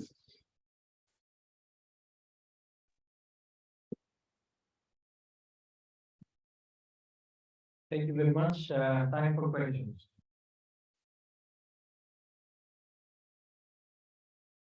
Thank you for the talk. I'm kind of curious about your opinion on the controllability of these models via the scaling dimension stuff. Like, I'm fairly excited about it, like all these distant time dimensions existing. But the controllability is sort of like it's a sword that cuts both ways. Like you can have good actors, as you were indicating, like trying to create good examples, like which are not sensitive. Versus you can have bad actors doing bad things with it. So like, what's your opinion on this whole perspective of controllability? Like, how much push should be there? Like, how do we ensure bad actors do not exploit the controllability protocols for these models? Like, just curious about that part. I don't know whether I got all details, but I would say I'm not saying our direction is the only one. There are many, many other directions how you can maybe try to get into controllability. And I'm not even saying that the models are controllable.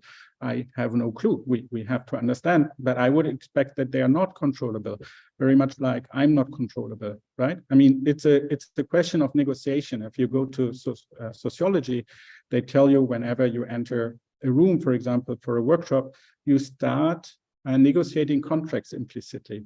And I think that's what we are also doing. It's also known for autonomous driving.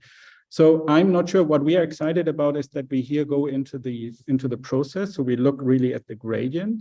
And so I'm a bit like, you may have seen all the prompt engineering or attacks, for example, by Culture and others. I think we are less vulnerable to these kinds of attacks, but current research is ongoing. I can't tell you yet. So I hope I understood roughly what you were asking for. If not, please ask again. Any further questions? I have a question until you think of some questions. I have a question on the well, both political aspect of things. So you are leading, or you're part of the Asian AI, which I guess is a German initiative. Here we have ELLIS, which you know, it's a facilitator of collaboration, but you know, it doesn't go at the moment beyond that. So how do you see this research in Europe really happening? Yeah, so first of all, I mean, so yes, we are part of a local initiative, but it's not like yet another initiative. Here, it's really because of the law. We wanted to get all universities in our, how's it called, state, country, together. So we are also part of ELLIS. So we have an ELLIS unit. So I think this is very important. And I think if I can say that, I don't like that we have ELLIS and CLAIRE. I think we should have a joint vision there. But that's a different question. I think we have to move ahead because China, US is not waiting. Hopefully Africa, other parts of Asia are not waiting, Australia. We should all get together in the end. And that's why I was really welcoming all of you for this SuperPod. I hope we will have more infrastructure where everyone can compute on. So I'm not doing that for Heshe. I'm doing that for Germany and for Europe, and hopefully even abroad, but then legally it becomes more tricky, right? I mean, if I provide compute in Germany for US American, that's getting a bit hard. It's already in Europe not that easy for law. So if you want to compute and we don't have a project together, then they may ask for extra money, but that's doable at least in Europe. So I want to have, I don't care, call it a CERN for AI, call it AMBL for AI. I think we just need some major initiative in Europe. And this is an initiative where we get together because of infrastructure, and then because we talk to each other, it's happening that we work across different schools in AI. That's at least my vision. And hopefully that also goes into other regions. Yeah. Thanks. Stratis. Yeah, thank you very much for the nice talk. I think the problem with biases is that, when there are blind spots, course, if I know what I'm looking for, what kind of bias I'm looking for, it's easier to fix it. I was wondering whether it makes sense to move these. It was very interesting, however, to ask the model to correct itself somehow. Does it make sense to move this to the training stage? That's one question. Second question is, can you also perhaps address the problem of biases as a constraint optimization problem, where your biases, which are often societal constructs, are constraints? Make sure that the model training time does not violate them or violate them in the least manner possible. Yeah, super cool question. So first part about the constraints, I think now that we also see that it's not just in the prompts, and I'm simplifying here, but that it's also seems to be part of the geometry. I think now there's hope that we can actually put it into the constraints, and I would love to put it via some logical statements as constraints in there. But for that, we were interested whether there's enough semantics in there. It looks like, but that's what I would do. And what I have in mind, you could start with a very simple approach where you use maybe something like a semantic loss. But I guess I'm more interested. I think it's more interesting to use this recent systems where they look at how you can find triplets in some of the neurons. So can you say that some particular neurons are responsible for particular parts of a knowledge graph? And instead of deleting, I would like to use it to add our knowledge about biases. But again, who decides on the biases? What is good, what is bad, is something that is not just in the hands of the technical people, but we need feedback and collaborations with other disciplines, maybe even politicians, law. I mean, it's even not just a scientific question. So I'm with you. It should go into constraints. And then that's also why we should push it into the learning phase. For pushing it into the learning phase, for initial part, what we tried is to make use of backdoors. So instead of treating backdoors in a negative way, right, I can put in my knowledge and then in future I control it in a bad way. I can provoke bad behavior. We are trying to show that you can actually overrule whatever they think in terms of the standard data. And you can see it as generating additional data for the behavior that you would like to see. So you can push it and you should do it into training, but it cannot be the answer because you ship, right? You ship these models and then maybe cultural is changing or you move into different world, part of the world, and then maybe you do not have enough data. So we need also something after deployment. And that's why I like the REC idea for now. So it's some retrieval idea, but I guess maybe we can also start simply learning a lot of local, cheaper models that are then remixed on the fly. Okay, one last question. Well, I strongly agree with what you say that Europe should get its act together and the community should insist that we have the funding and resources for carrying out research in Europe in a strategic area such as the field. And thank you very much also for providing access to the resources that you collect yourself. That's a great undertaking. Thank you very much.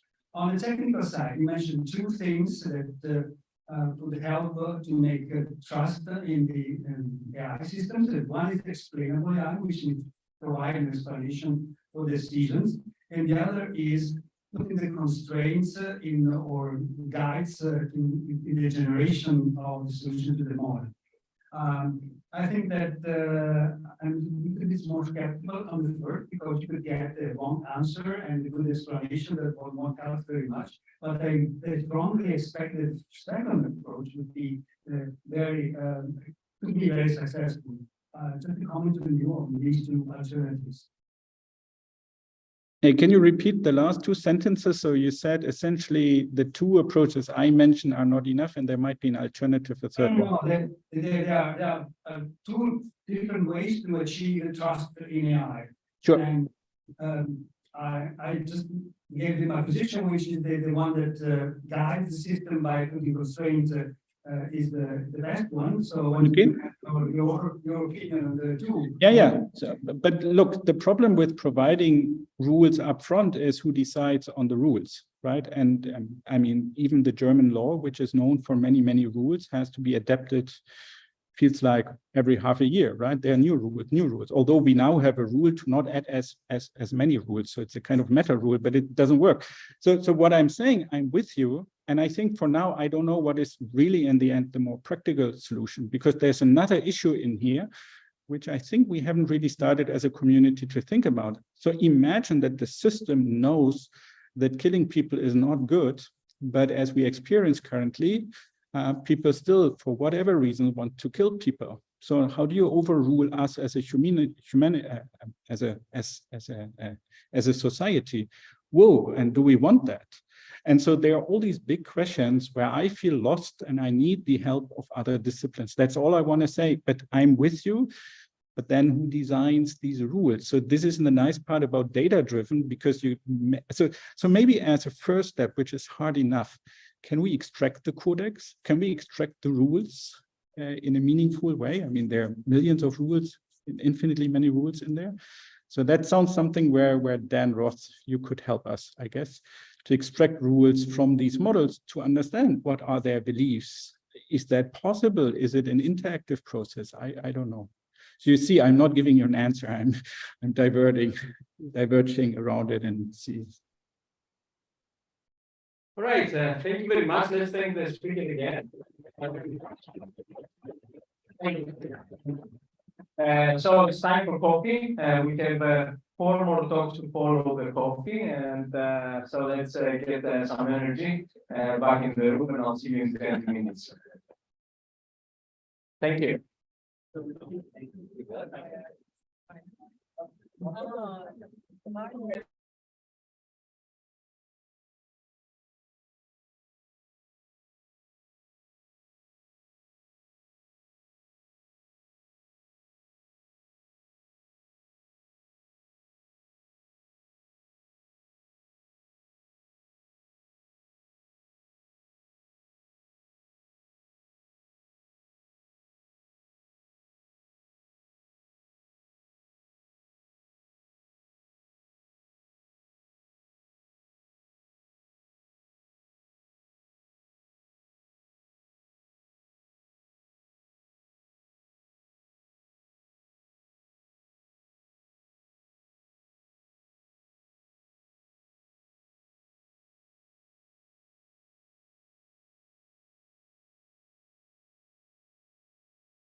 Can we test can you hear me now?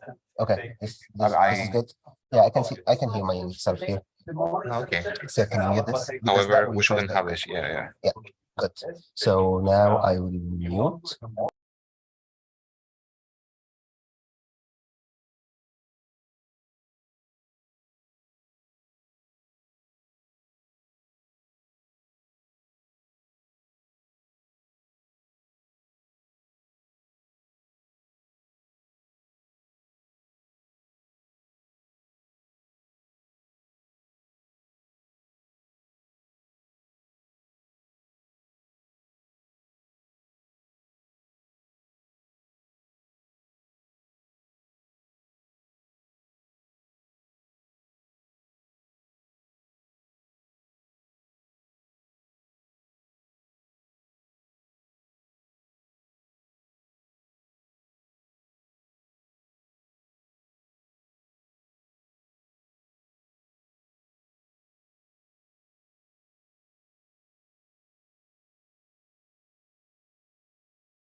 People are coming slowly from a coffee break. I would like to introduce the next speaker is Bill Taghi from Allen AI Institute, AI2. He did his PhD, I believe, is Ray Mooney and Catherine Erck at the University of Texas in Austin, I think on probabilistic logic and semantic parsing. So I know quite a bit of really nice work from this time. But now he moved in quite a different area, I would say. So some of the most influential work by is about scaling transformer models. For example, Langformer paper many of us know, right? Is your work, and also is contributed and led many big scale efforts at AI2 and across different institutions. For example, Bloom, the big language model released, and so I'm looking forward to what are you going to tell me. Thank you, Evan. Thank you for the introduction. Thank you for having me. Unmuted? I unmuted. Yeah, thank you for having me. Thank you for being here. Very excited. What's this? Yeah, very excited to tell you about this and about AI2's work on open language models. Folks in the back, do I need to speak up or is this good? How about now? Is this better? Take the microphone. Mic's better. Okay. Yeah, so I was saying excited to tell you about AI2's work on open language models and tell you more about the OLMO project that AI2 started earlier this year to make language models publicly available and more widely accessible. So,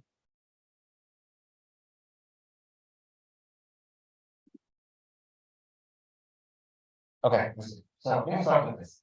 10 months after the release of ChatGPT, we still don't have a truly open, state-of-the-art language model. And this is something that we need to address. We need open language models to be able to advance classified language models and also to narrow the gap between public and private usage. These language models need to be transparent, reproducible, and accessible. And when I say open, I mean open along all of these dimensions. So starting with GPT-4, ChatGPT, and BART, they are state of the art, but they are not open in any sense. You have to use API to access these models. You might be thinking about the llama models. Yes, we have access to the model weights, but we don't have access to anything else. MPT and Falcon are better because we know something about the training data. We have access to a sample, a subset of the training data, but not everything else. We don't have access to the training code. Python, GPT, J, and Blue are the best. Everything is open source, everything is accessible, we have the training code, we have data, everything, but unfortunately, they are not state of the art anymore. They used to be 2 years ago, but they are not state of the art. And this is exactly what AI2 is trying to solve by the OLMO project. We are building a model that is completely open. We are releasing the model weights, the training data, the training code, all the applications, and failed drugs, and failed experiments, and the long readouts, and the learning curves, and the learnings, and all of these things. And hope we are aiming for this model to be the state compatible to similar class open source state of the art. So to repeat this, AI2 and this project is aiming to advance the size of language models, releasing open, documented, and reproducible models to enable larger diversity ability to understand, study, evaluate, and advance language models and their components, and also narrow the private and public. We are also interested in educating the public about how language models work.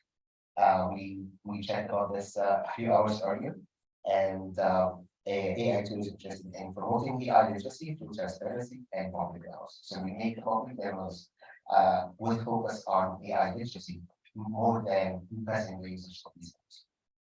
And in this talk, I will focus on the first, not the second. So this is what we are aiming to release in the near future. Some of these things have been already released, some of them are not.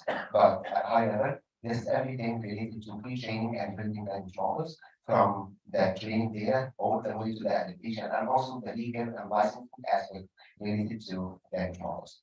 The stuff in green are things that we have already built, and some of them have been released, some of them are about to be released. And today I will only talk about these three, about the free training data, about our progress on building and training the 7 and 70 language models, and a bit about licensing and the legal aspect of this. And let's start with the free training data. For this crowd, I don't need to explain why it's important to release a free training data that's used to train the model. We need to interrogate this data. We need to look at what kind of bias exists in that free training data. We need to understand how the free training data quality translates to downstream performance, all of these things. And these are things we cannot study without access to the free training data of the model. So, and for that, we are releasing the DOMA data set. We already released it 3 months ago. And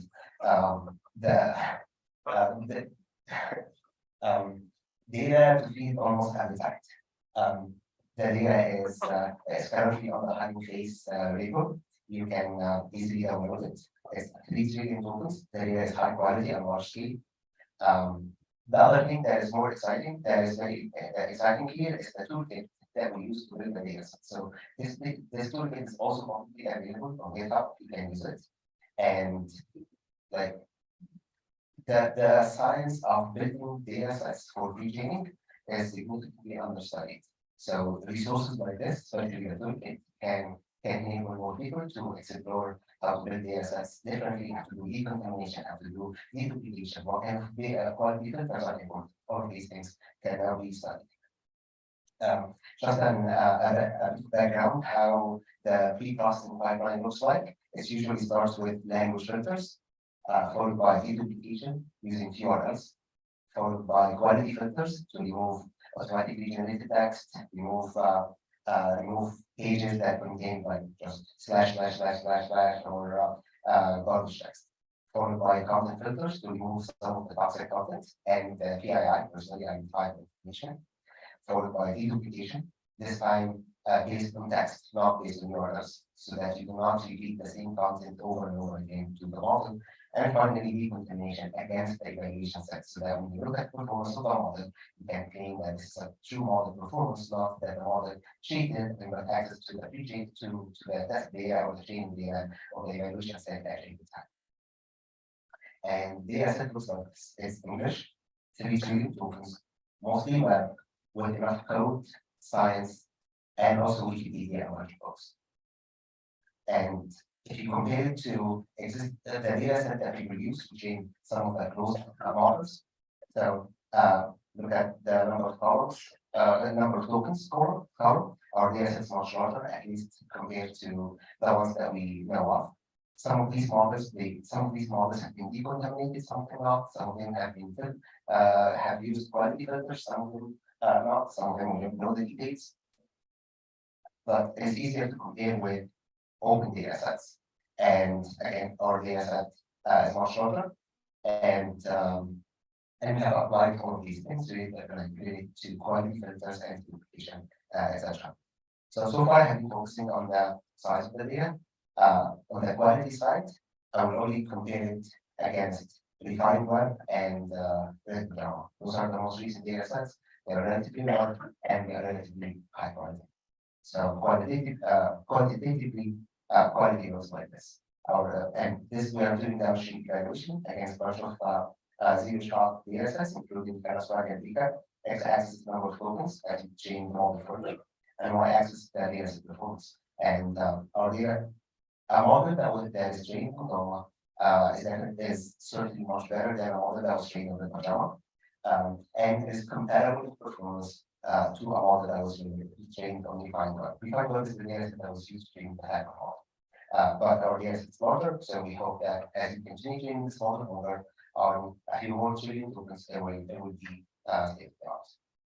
And so the data is available on Hugging Face, and in the last month has been downloaded hundreds of thousands of times. It became among the top most downloaded data sets on Hugging Face in the last month, and people started looking at the code. Okay. In the near future, we are releasing the second version with more tokens, higher quality data with better processing, more scientific text, and a better toolkit. And with that, let's jump to that link. Okay. Some of you are probably asking this question. Isn't language model training a solved problem? Like we have training code and for some of these models, and you read the paper and it seems good, right? It's a solved problem. And my answer is no. Because every released model is a single data point in a huge source space. And there is no reason to believe that this single data point that you see is the best data point, which means there's a huge opportunity for better models if we do this research. Also, we don't have access to any of the training code of the large state-of-the-art models, which means we are missing a ton of technical, low-level details that are crucial to make these models work. And this is also fueled because we don't have access to the training code, and these details are usually not mentioned in the paper. So I'll give you two examples about this.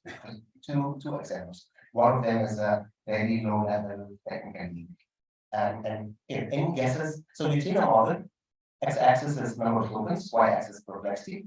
You train the model and you get this weird-looking training curve with lots of ways. Typically, you see the curve is going smoothly down.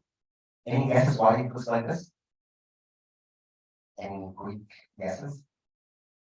The minibus size. Yeah, the minibus. Yeah. Bug. Yes, it's a bug, but higher. But okay, wait a second, see where the bug is. So it turns out this is because the data, the pre-training data is not IID. There's something wrong with the data distribution. The data is not IID. It's not randomly sampled. Turns out that there's a bug in torsional periods. The shuffling function in torch is not actually random, or it's not random enough. So you have your pre-training data, you call this function to shuffle the data, you get the data set that is still not random. So you get examples, you get repeated examples from the same domain. So your batches are not randomly distributed. So you get these weird-looking learning. And which means if you train the model this way, you get that results at the end. So this is the kind of low level of skill box that you run into. But 2 weeks of debugging, and it wasn't me, it was Dirk, who was one of the greatest engineers that I have. But yeah.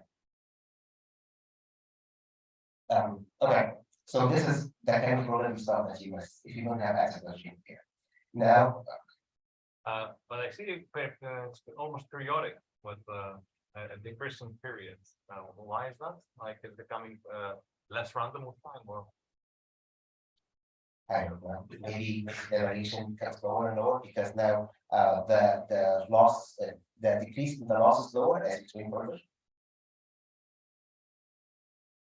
Okay, here's another one. There's more high level and more research. So.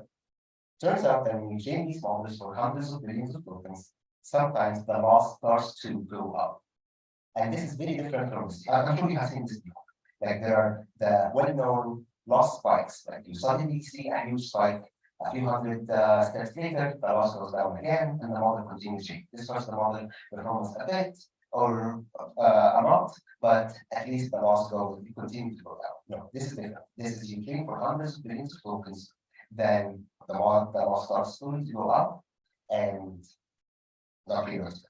This is a phenomenon that's not reported in the literature, and it seems that the hyperparameters that we know of for training language models and the inclusions that we built from training models to 300 billion tokens don't necessarily transfer if you are training these models to training tokens. So what are the colors in that plot? You train the training job terminates, you will continue training from the last 3.1 to be the so 1 to be. And the known mitigation strategies don't work. So the most famous one you probably have seen in the OPT paper is you take the model, reduce the learning rate and continue training. It helps for you for a bit, and then the loss will start to go up. So these are the kind of things that we miss that are not explained in the papers, and we don't know because we don't have access to the training code. And this is exactly what AI2 is targeting to resolve in this project. We are training 7 and 7 TB model on 2 trillion tokens, while making every aspect of the model training open, including the weights, the training code, abbreviations, filters, logs, etc. You have a question? Yes. Yes, here we have to start. And have to fill in more details of that. Okay, so this is where we are right now. We have training code that runs on AMD and NVIDIA. Most of our experiments, we run them on the Lumi supercomputer. It's in Finland. Maybe some of you know about it. We have 2 million GPU hours. And the 7D model is trained. It reaches 400 billion tokens. And it is still progressing. And here are some downstream evaluation results. Models on the left-hand side have been trained on the smallest number of tokens. Models on the right-hand side have been trained on a lot of tokens. And all these models are comparable in terms of model size. And more training data, more training tokens on that. And this is this is one of our checkpoints. And number of training tokens is comparable to IDEA. We picked this checkpoint just to find the training reference compared with. And overall, our results are comparable or slightly better than when you control for the model size and tokens. And this is the model that is currently in progress. We are aiming for reset learning rate schedule for training tokens. And once it is once it's finished training, we release this checkpoint and the code and in parallel, we start looking at training the 7 TB model. Okay, that's where we are in terms of teaching. And with that, let's go to licensing and the legal aspect of this. And it turns out that the legal aspect of language model, releasing language model artifacts is super complicated. So this is our attempt to address that to some extent. We are releasing our artifacts with the impact license. Our goal is to be as open as possible, but also be responsible. So all the code is open source, like complete open source at HT2.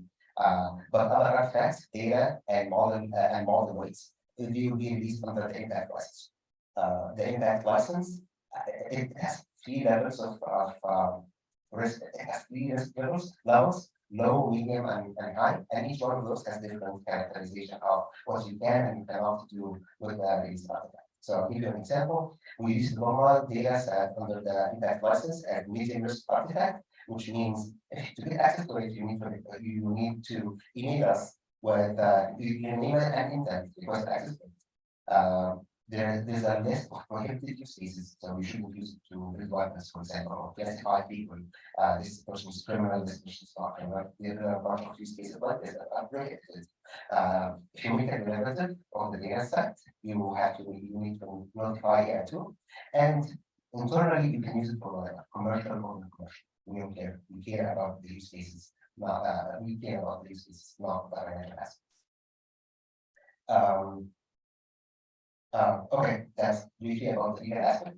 For the interest of time, let me skip evaluation and adaptation and future work. And let's just go to this, how you can help. If there's one takeaway from this 20-minute talk, it is please keep doing research on language models. There's a large number of open research functions in data, modeling, optimization, and evaluation in building language models that are still open and that are still accessible to academics. I know it's difficult. I know it requires relatively large resources, but with the resources that we are building and releasing and others, the barrier to entry is going down, and it is becoming approachable. It's more about becoming more approachable. So please don't stop doing language model research and please continue. This is the main takeaway of it. But yeah, going back to this. Please encourage and contribute to truly open language models. Help open source efforts with data accumulation, so with the demos, the data is very good. And please consider using the impact license to advance the use of AI safely and responsibly. And with that, I will summarize my talk. So open state-of-the-art language models are needed to advance the field and narrow the private and public gap. Almost is exactly this. This is what we are trying to solve in this project. We released a normal data set. and also released a toolkit that was used to build a data set for people to keep iterating the data. We are making progress training the 7 and 17 models.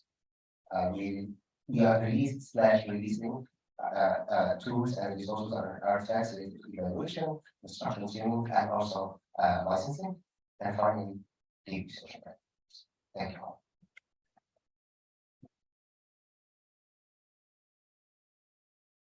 Thank you very much. Any questions? Yes, Jonathan. Well, thank you for the talk. I think this is an amazing initiative that the open models are really important. My question is how to not this specific open model, but all open large language models compete with their closed source counterparts when the latter can use data sets that they shouldn't. For instance, cite upgrades or books 3 copyrighted materials. Like, because we're aiming for state of the art as an open source model, but then if we have to disclose the data, then we can't use some resources that the closed source models can use. Don't evaluate against ChatGPT.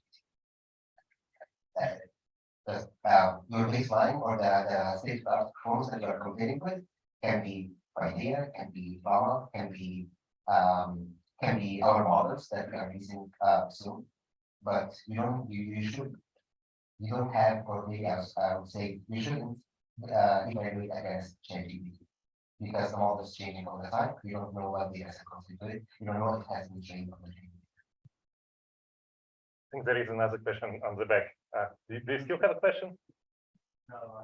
No, nothing more. Then Irina. Oh, okay. Hi, thanks a lot for your effort. This is very valuable to the research community. My question is really about, well, not just kind of safety, in terms of just having safe models, but rather about safety with respect to releasing the models, right? So, I mean, it's really great, I think, that you are releasing a model as is, right, with code and data and everything, so people can study it, right? So, for instance, one of the issues we are running into with Llama 2, right, that has safety actually as part of various safety filters as part of its pre-training procedure. So we're doing, so I have a PhD student who's doing some research on stereotypes in LLMs, and basically we could run no experiments with Llama 2 because, for even the most innocent stereotypes, it was refusing to answer the question. So it seems that, there's just some kinds of generalization that have been trained out that are actually in a sense a part of a language. So I think, yeah, I'll try to get to my question. So there are 2 different trends that we see in the research community in terms of, on one hand, releasing a model as is, and it can be, used for all kinds of purposes. On the other hand, releasing a model that, is trained with safety filters, and you can't really do very much with it if you want to know, how it works in terms of generalization. So what are your thoughts on this, and what is a good, what is a good way? I mean,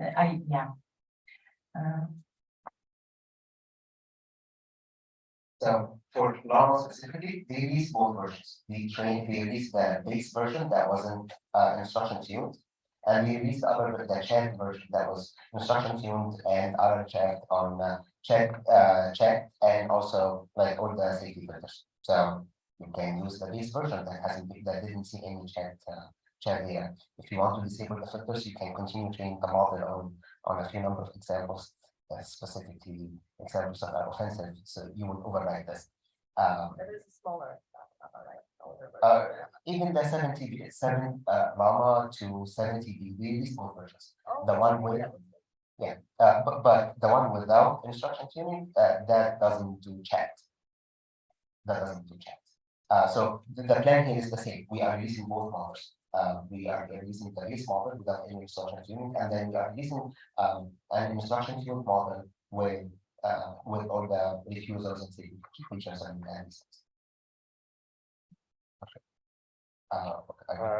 Irina, yes. Thanks. I enjoyed your talk very much. It's actually the first time I hear about this impact license. I wonder how effective it is. Is it something you designed or it exists? Yeah, so our legal team Yeah, so our little team designed it, and we made it available, I think, 2 months ago, maybe slightly longer than 2 months. And when you say effective, who's going to police it? I mean, if anybody breaks the license, so what happens? Yeah, so the way I think about it, we like if someone takes the Llama 2 model and abuse it or use it to do something harmful, no, we don't have rules and regulations that will bring something. Nobody's going to chase it. But at least we are doing our job. So the way I think about is that something like a wall of shame. If we find that you use our model and you misuse it, we will tell everybody that that what you did.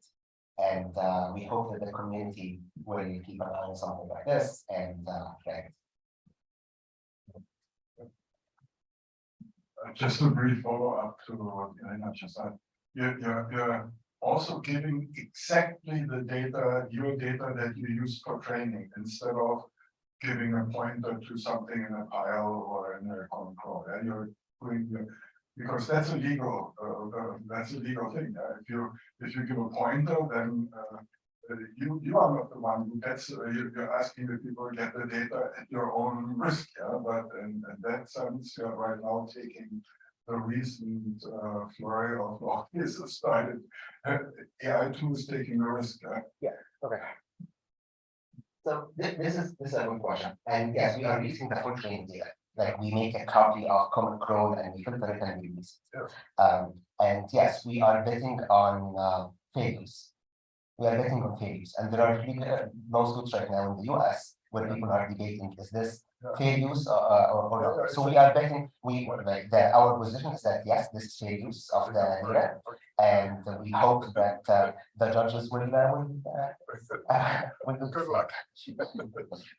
Maybe I could also I can stop asking one quick question. I'll pass over to you because last week we had Fernando Pereira from Google from us on stage. You know, most of you know very well, the vice president and basically the most senior NLP person in Google, and his message kind of was opposite in a certain way, saying don't work on big models and rather because let industry focus on exploitation, do exploration, right? I mean, he didn't mean to, of course, forget all the kind of advances we got through the representation learning, but looking for the techniques which kind of make you, provide you a bigger jump, right, in the space. So I couldn't stop, challenging your message even. So I find this resource extremely useful, by the way. Okay.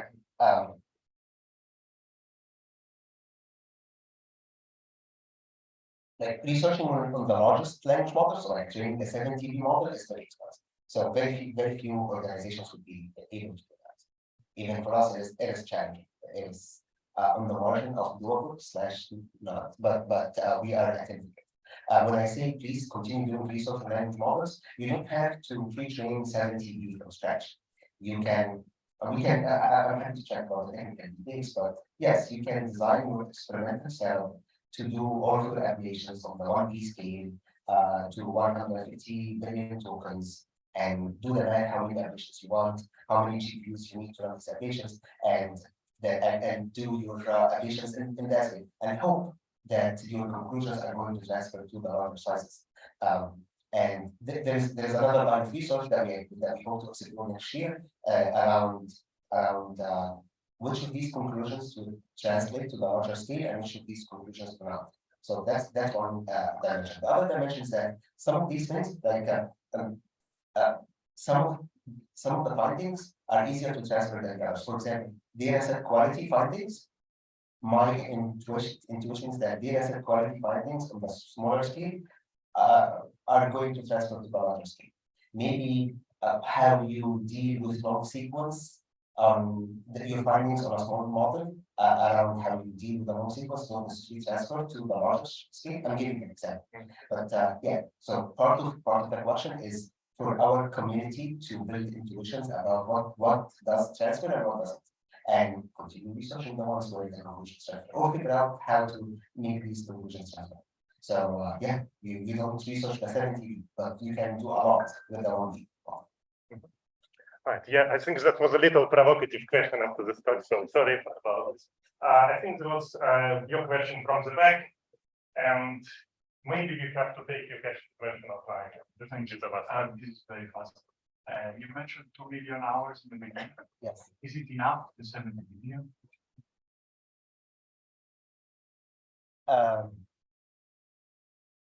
Yes and no. It's at the margin of enough, not enough. Right. It's almost enough. Maybe you need a little bit more, or a bit more. Right. Let's thank is again. Thank you very much.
Is that better?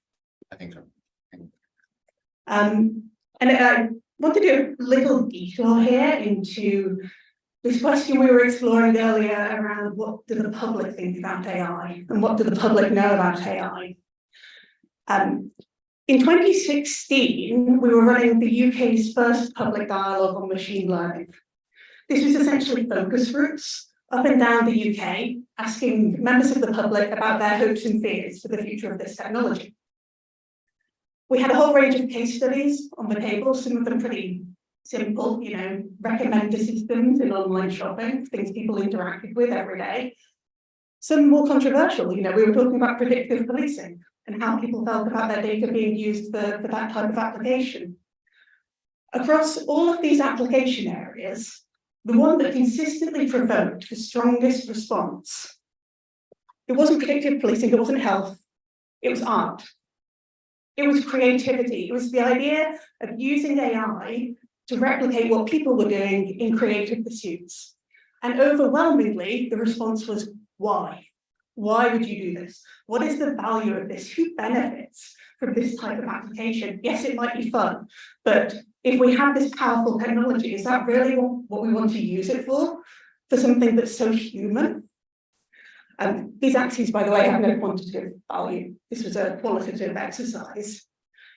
But we know that the questions that people have about AI are who's developing this technology, for what purpose, who benefits, who bears the risks. That's pretty consistent across a range of public dialogue exercises. Now, if we fast forward to 2023, what do we see? Well, for a lot of us, our first interactions with foundation models were generating images and text, right? I know in my lab, we have a lot of students playing with images of squirrels wearing bow ties. We've had the US presidents as Pixar characters, and that's fun. But how does that relate to what people are telling us they want to use AI for? Because one of the questions that we get from policymakers is, how do we manage the risk of a public backlash to AI? What can we do to prevent a negative public reaction? What type of comms campaign do we need? And those are valid questions, but when there's this fundamental disconnect between technology development and public value, that's more than a comms challenge to overcome. That's about bridging between public value and technology development in a different way.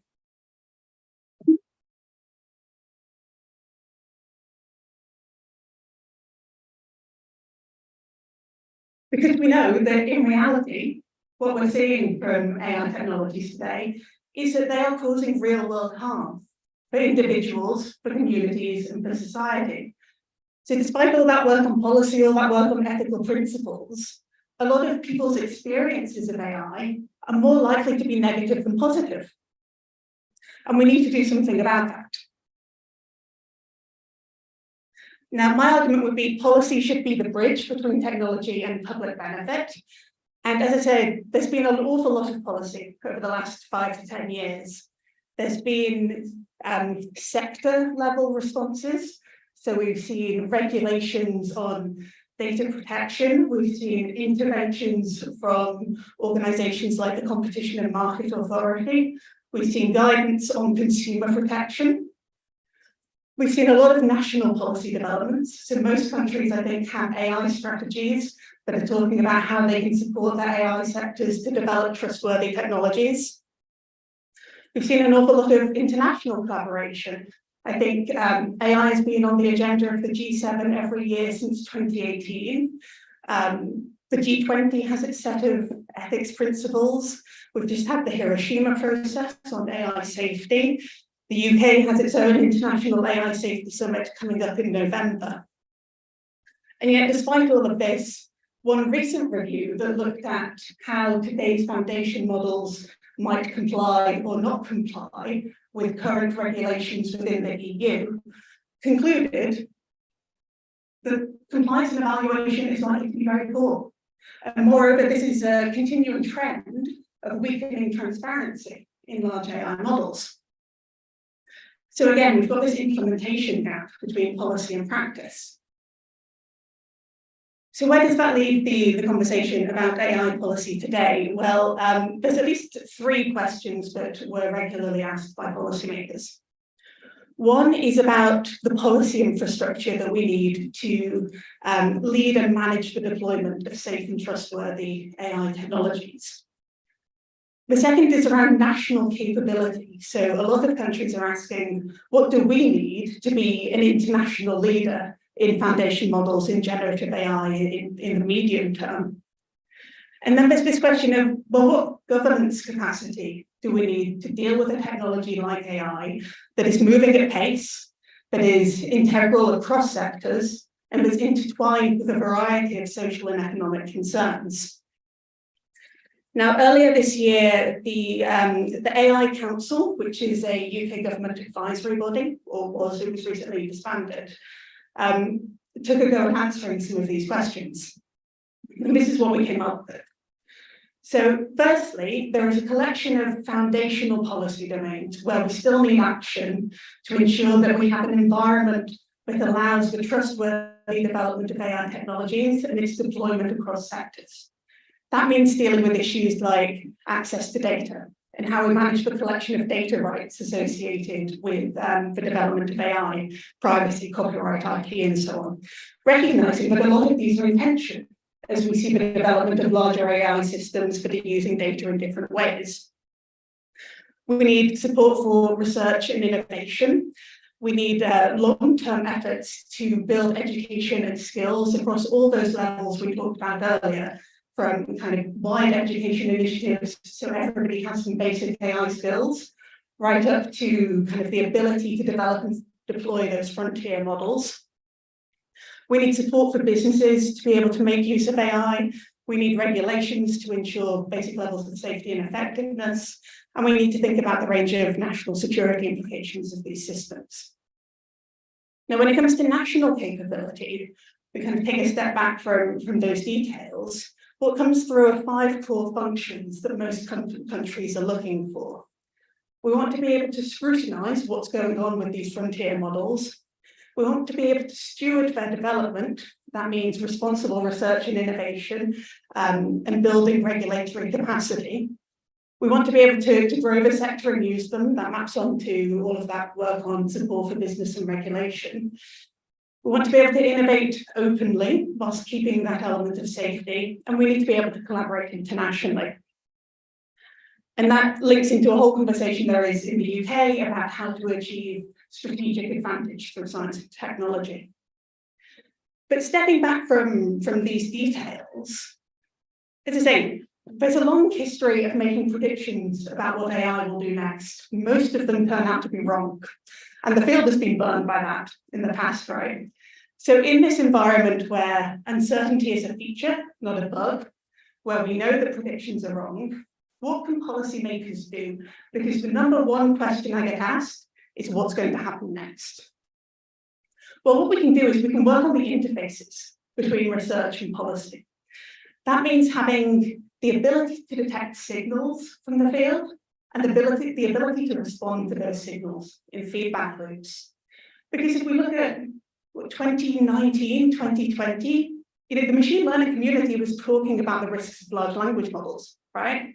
The stochastic parrots paper we've heard referred to a few times.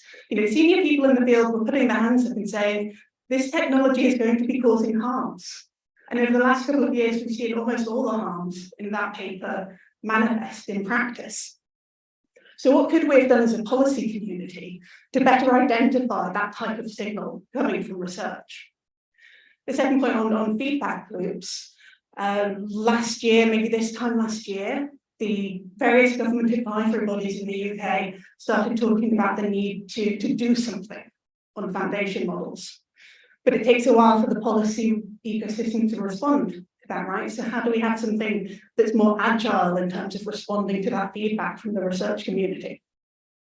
There's also a major challenge in building regulatory capacity so that regulators are better able to understand and respond to these messages that are coming through.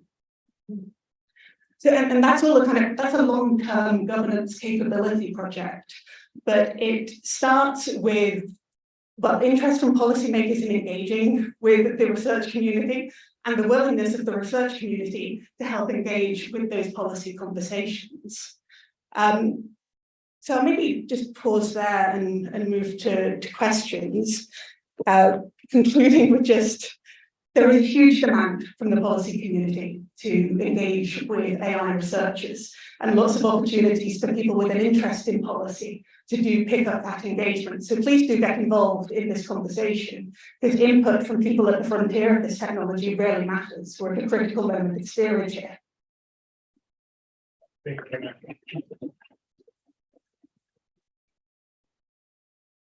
Questions? Yes, you want it. Yeah, thank you very much. Very, very interesting talk. Yeah, one question that comes up quite often is whether this European prematurely, well, for some people, regulating the field creates disadvantages in the keeping up with the rest of the world.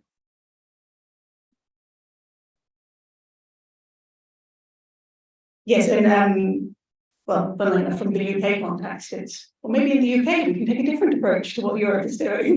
See if we can take a leadership decision. But I mean, the hope there is like the Brussels effect, right? It's that with something like the GDPR from a few years ago, that set an agenda worldwide that people had to respond to. That was really leading a regulatory conversation. And I think that's what the Commission is hoping for with the next phase of the EU AI Act. But I mean, the biggest thing I hear coming through those conversations is the impact of uncertainty.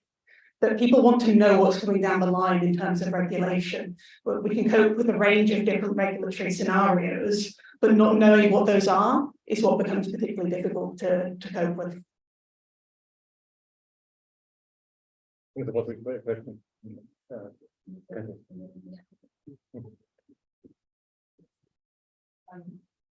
Well, I have two questions actually. My first question concerns really, at what point do you think AI research and development should be regulated, right? Because of course, there are models coming out of labs, they have various properties, right? But then still it's part of progress, right? At the same time, of course, at the other end of the spectrum, you have models really being used and applied, in hospitals and schools and so on. So, but then there's a whole range of scenarios in between. So really at what point, should the regulation interfere? And my second question is about, you showed a really nice plot with just social perceptions of AI. And I was just wondering, how different those are, I mean, if you know at all, right, from perceptions of the same kinds of activities or services, that are done by people. Maybe a couple of reflections there. So in terms of these questions about who benefits, who bears the risks, these are pretty consistent over public dialogues on a whole range of different technology areas. So if we look at things like GM, same questions come up. So I don't think, well, we didn't do a comparison between AI and human, but I'd be pretty confident in the same set of questions coming up. I think what's interesting about this is, I mean, this was 2016, some more recent, and we had these questions in a fairly neutral way. Some more recent work is coming out showing that the vibe has shifted. So people are coming to the table with more of a sense of AI is something being done to us by the tech companies. And that's beginning to be what people are feeling and bringing to the table with them. And that would shape, again, the response to those questions. Then in terms of regulatory intervention, I mean, regulation is one end of the spectrum of governance interventions, right? In terms of, if you're working in government, you can look to law and regulation, but you can also do a whole range of stewardship activities in terms of thinking about how you procure technology as a public service provider, what type of strategies or support for international collaboration you provide, how you role model technology development. And it's almost like by the time we get to regulation, that's one end of the spectrum, and we need a whole range of other things in place alongside regulation. Reflecting on the talk before the break, That includes responsible research and innovation. So how do we get to a point where the research community is thinking about the impact these technologies might have before deployment? Because that's part of the regulatory environment in a sense. Yeah. I hope you question from the videos. I have some credit. Thank you very much for a very interesting talk. So one of the main trade-offs seems to be between wanting to regulate AI and steward it and support it. And we've heard the phrase sort of CERN for AI a couple of times today. So I was wondering if that kind of public infrastructure might be a way to both support and control AI development at the same time. Do you see opportunities for that within Europe? So I think this idea of a tension between innovation and regulation is interesting, and I think reflects the range of different communities that are involved in driving AI development. Because if you're a startup, you know, with a heavy focus on R&D, actually maybe regulation isn't such a threat to you as it is to one of the incumbent companies. Certainly in academia, I don't see so much concern about regulation stifling innovation. So there's a whole range of different interests there to trade off. But I think the hope from policymakers is that you can provide an environment that is pro-innovation, that is allowing people to innovate, but in a way that is also building regulatory capacity. In the UK, the approach is to have regulation that is led by existing sectoral regulators. So bodies like the Medicine and Healthcare Regulatory Authority would look at the application of AI in healthcare, and that would be guided by a set of regulatory principles that would be coordinated separately. That's all in flux at the moment. It's a live topic of discussion in the UK. Now, how that links to how you build regulatory capacity and is a centralized body needed for that, again, is really interesting and a live point of discussion, because one of the things I think we've found in terms of deploying AI is that you need to be able to combine tech and domain experience on the ground, right? You need to be close to application. So if you want innovation, you need to be out there in different communities, responding to the needs of your local businesses and so on, which points to both the need for central coordination and the ability to deploy locally and in a dispersed way. And that's been behind much of the Commission's thinking around, you know, investing in this distributed lighthouse of AI research centres. And it's not a precise analogy, but there's an analogy to how we talk about regulation in the UK, in that government is looking at creating a central body that can support domain-based regulators to build capacity. So you've got those people who are out there much closer to what's going on in healthcare and competition policy and financial services, but they have the support to be able to share lessons and experiences and to respond a bit more quickly. And the last question, ELLIS.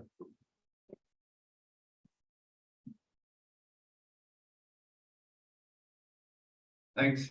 I really enjoyed the talk as well. So there's one, you used the phrase the research community a couple of times, and there's one thing that worries me about that, which is that even though we are a community, we're not democratically organized, right? So we don't have a chief, right? So rather it's the research committee that consists of all these individuals that are making individual decisions, and there are incentives that lead people in certain directions. And so one very big incentive has been sort of the pull of big tech. I mean, so many of the most famous names in our fields work at Google or Facebook or LLMAI now. So there are institutions like that. And that has very much shaped the direction that AI research has been going. Recently, there's a lot of attention for the incentives that our students are exposed to by grants that the Future of Life institutes or something are giving to sort of to try to refocus their attention on existential risk away from the current risks.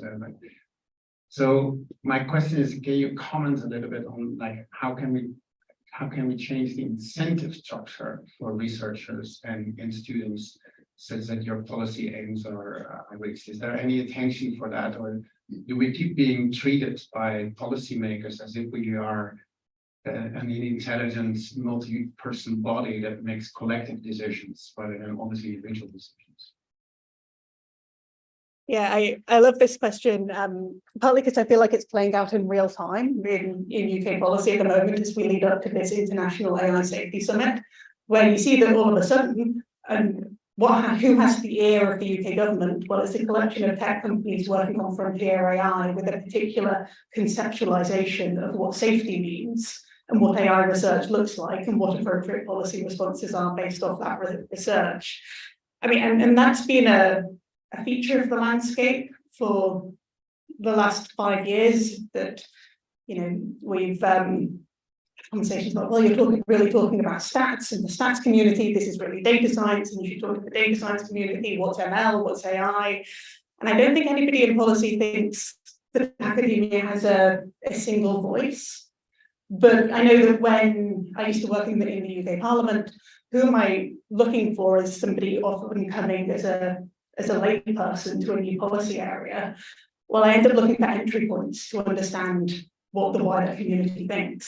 So organizations like ELLIS that have some claim to at least be an entry point to a network and a wider community are really helpful in that context. Also intermediary organizations. So I used to work for the Royal Society, and the national academies have played an important translation role as well in the UK context. But yes, that is something that I often talk to government about, that this is not a monolith of a community. There are these different pockets that even use terms like safety in very different ways. Thank you very much. I'm afraid I'm sure Jessica will stay a little bit right with us, so you can also ask her. I'm sure we have lots of different points. Thank you very much.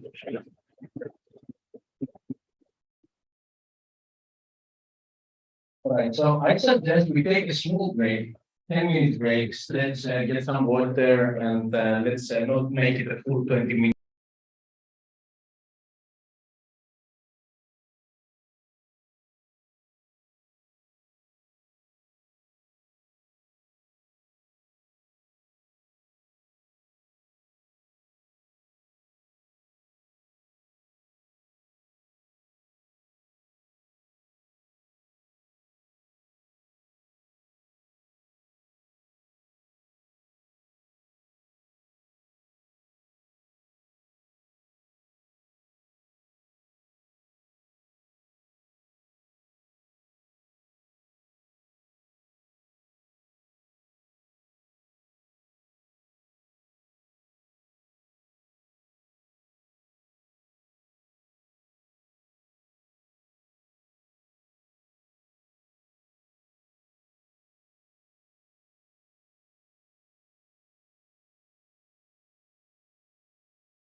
The final speakers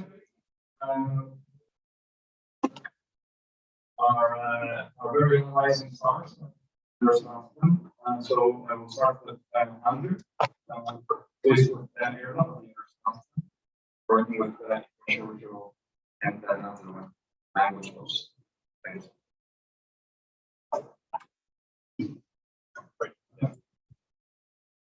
All right. Yeah, so I'm going to talk about information retrieval for LLMs. This means something like retrieval augmented generation, as you might guess. So we have a few hints of that today in different talks.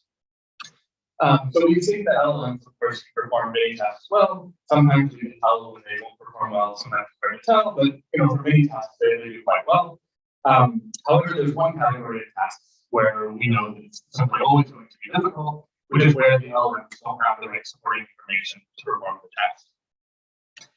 So I would call them supporting context or supporting information.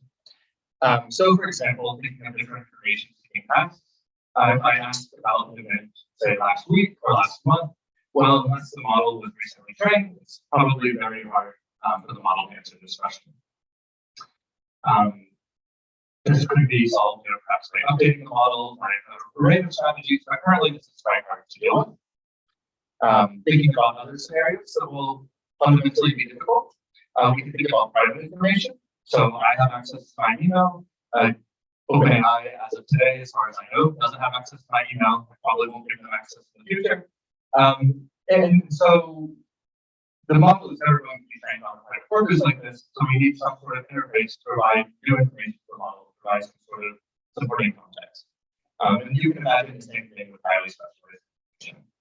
So if you have a technical manual, a highly detailed document somewhere, perhaps this is in the training data, perhaps not.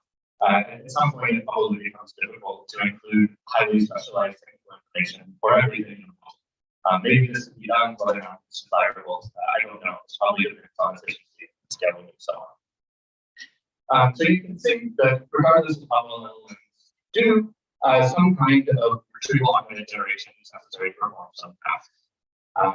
This is to remove reliance on storing all the information we need in the large model. So if I want to find an email that I sent to a student 2 weeks ago, or I want the model to answer some questions about this, of course I have to provide these emails as supporting information for the model.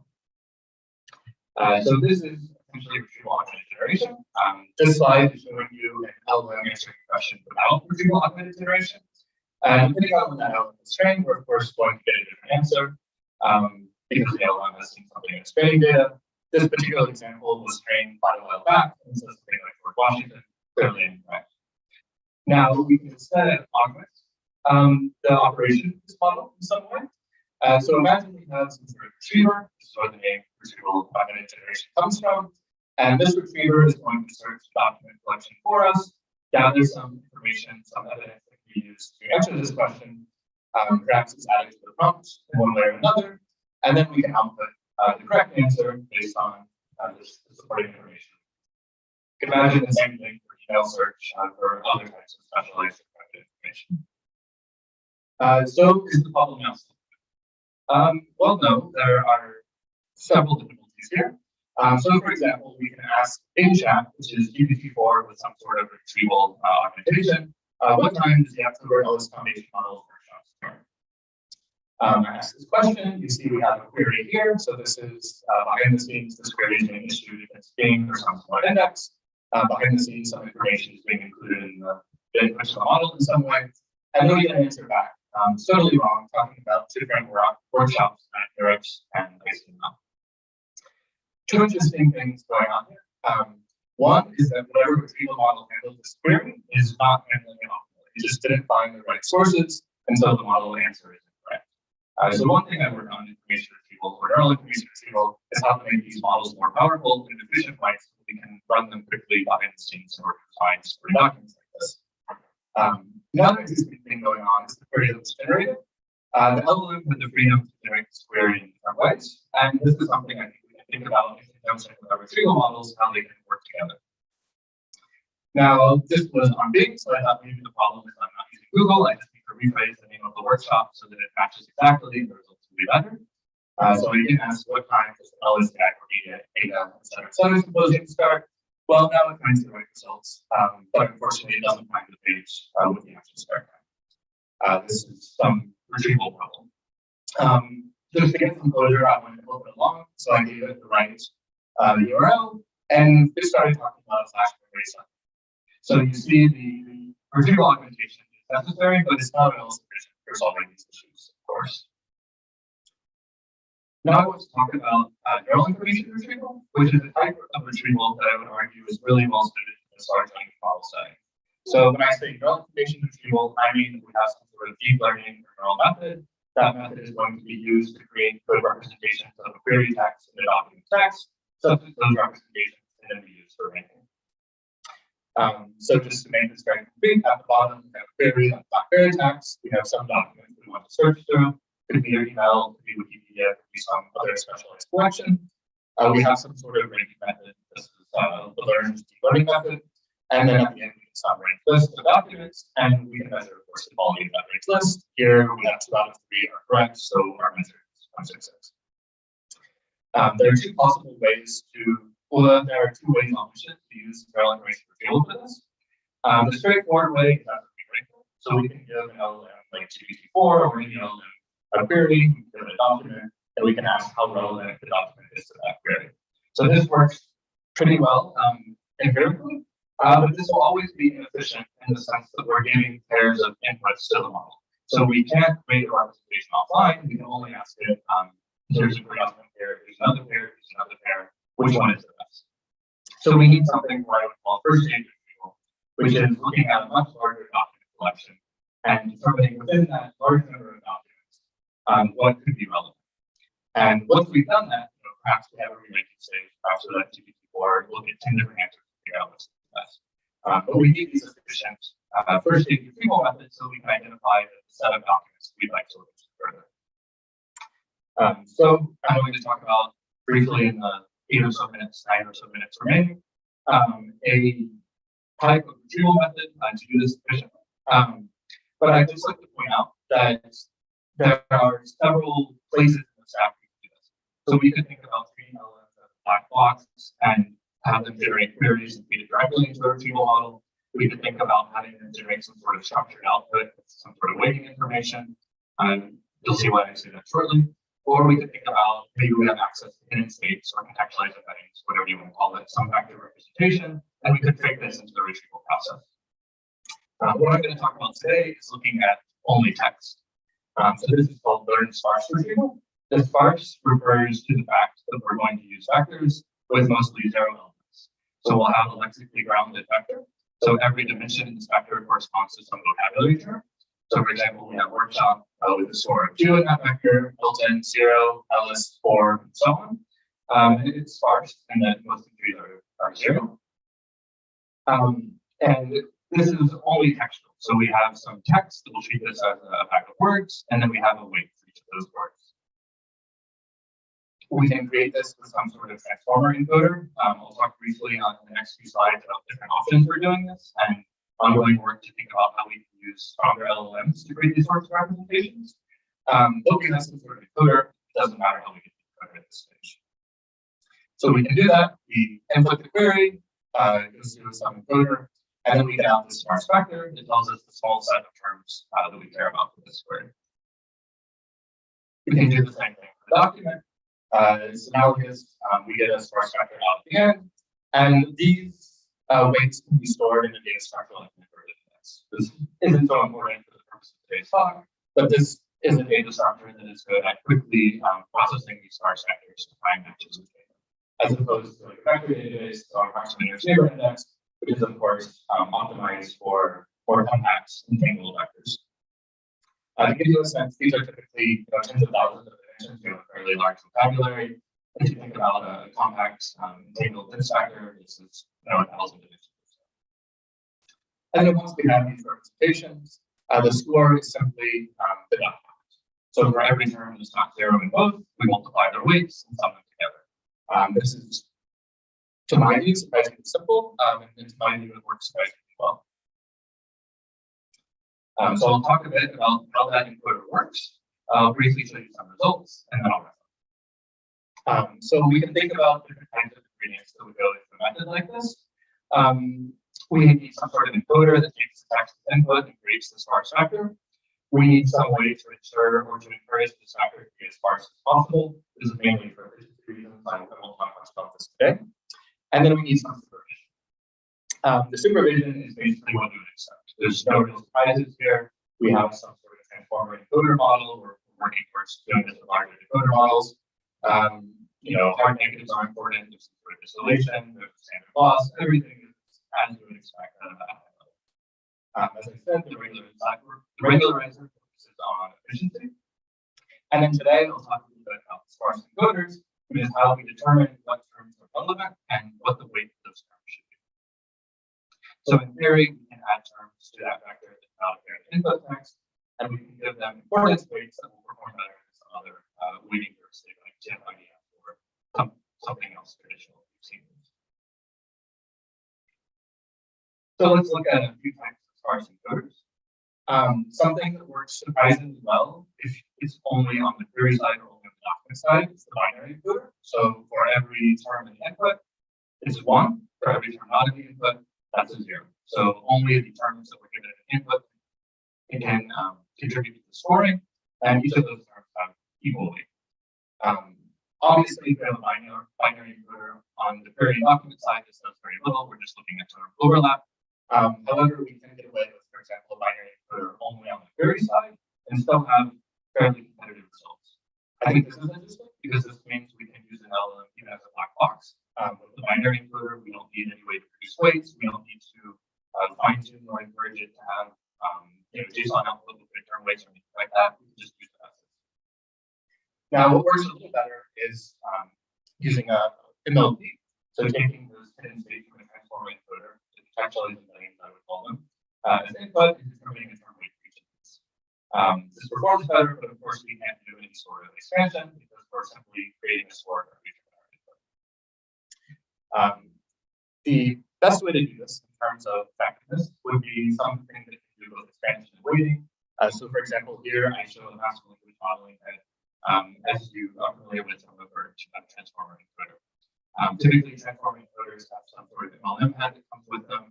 Typically, a decoder has MLM head's not quite the right term, but you have this head that takes a given state and stores entire vocabulary, and then you output the vocabulary term with the highest score.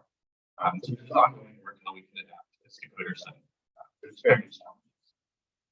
But thinking about results, I've consistently been surprised that this performs pretty competitively with retrieval. I would not have expected that at the beginning. By retrieval, I mean those compact table representations with a vector. So if you've heard of DBR or other single vector models like this, or you take a query and turn it into a smallish vector, by small I mean something like 500,000 dimensions as opposed to 30,000 here. The performance is surprisingly competitive. And of course, there are trade-offs. One nice thing about LSR, as you can see in my multimodal example, is that you can actually see what terms are expanded to the query document and what their weights are. So you can tell exactly what the ranking decisions being made on. Clearly, there must be some settings where this type of sparse representation won't work. We can look at the match between a query and a document, but we can't look at other things, right? This is fundamentally hard to answer with this type of representation. In the context of search, though, we haven't found an area where large sparse retrieval fails and retrieval does not. So ongoing or recent work, we have this cross-modal large sparse retrieval. So we have a query or a document in one modality and then the opposite modality for the other. So query is an image, document is a caption, or vice versa. Here's an example from MS Coco. So you see a caption, woman smiling really big while holding a Wii remote. If we run that through an LSR encoder, this is the representation we get out the top 9, I believe, terms minus weights, which I'm not showing here. But for example, you see related terms like women, smiling, controller, remote has been expanded to controller, and so on. So this is fairly interpretable as long as it remains logically grounded. And then surprisingly, we see the same thing with an image. So this is starting with a flip checkpoint. Flip is something like flip, a more advanced version. If we adapt an LLM to work with this checkpoint, train things carefully to avoid overexpanding and basically creating dense vectors inside our source representation, we can get something similar out. So in bold are the terms that overlap between this representation, but that doesn't have to do with quality. And as with text, in this cross-modal setting, we see that we're quite close to the approach. So we started with a checkpoint, we trained it this way, and there's a small decrease, a few percentages over something like 3, 4, 5%, depending on the metric setting, but it works surprisingly. So to wrap up, large language models need some sort of retrieval augmented generation. This could be because you have information that's new. It could be because you have private information or highly specialized information. I'd argue that neural IR is really well suited to providing this information. So neural IR gives us really high quality content-based search results, and it also provides machinery that's naturally be developed, co-developed with what the large language model is using. So one topic of my research is how we can design these two things to work optimally together. If you're interested in information retrieval in general, I have a book with Symposium and Rodrigo Guerrero, a few years old now, but it's on our site. Some sections if you want. So thanks for your attention. Take questions.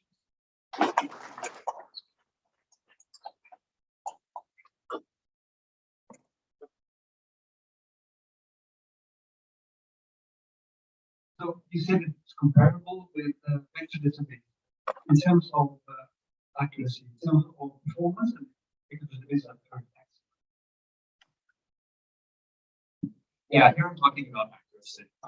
So if we look at ranking metrics on typical benchmarks or IR, or for multimodal retrieval, so this is I believe on MSCOCA,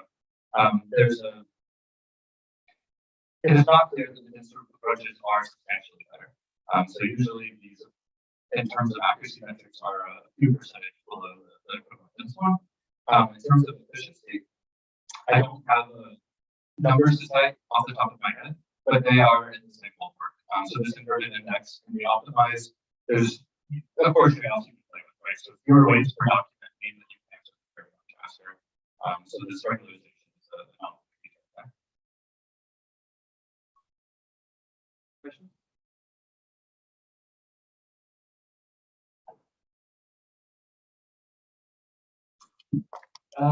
Yes, I was a little confused about the how these networks are trained. So what's the actual target? Basically, where does that come from? Yeah, so this is supervised data relevance loss. So imagine it as classification where we say, yes, this query and document pair are related to each other, or no, they're not related to each other. No, so that's right. I mean the sparse query, the sparse vector extraction, right? So you have a document, it goes into a transformer and outputs a sparse vector. Do you have examples of that sparse vector, and if so, where do they come from, or is there some more clever way of doing it? I mean, so this is a term from a sparse vector with no weights, but the loss is after this step. So there's several aggregation and pooling steps of different kinds. There's a ReLU that gets rid of the weights below 0, and then you're left with some sparse vector. The loss is then for objective functions then on top of this resulting sparse vector. So we have a query vector, we have a document vector. We want their dot product to increase, so like a comparative loss. If we want it to increase if they're relevant, we want the dot product to decrease if they're not relevant. So then, Exactly. Yeah. Then my question is, how do you propagate through the discrete steps? Yeah. So these are basically max pooling operations. I think that the MLM head has already been initialized well enough with pre-training that this doesn't seem to cause any big backpropagation issues. With the multimodal work, we had to do this a bit more carefully, right? So there's no head taking this image and predicting terms. So we have to carefully control expansion and how much flexibility the head is over time to make it work out, essentially. All right, thank you.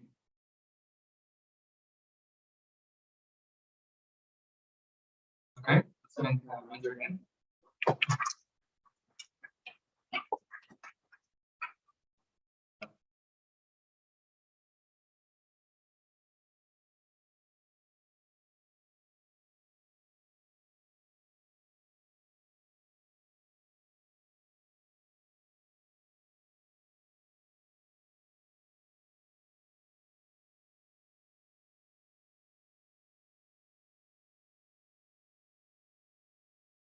Unmute. Cool. Done. And then you put the focus on the slides. Are you using the clicker? Yeah. Just the other one.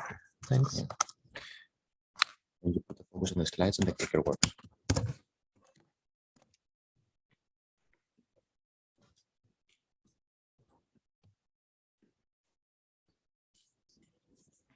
Okay, all right, great.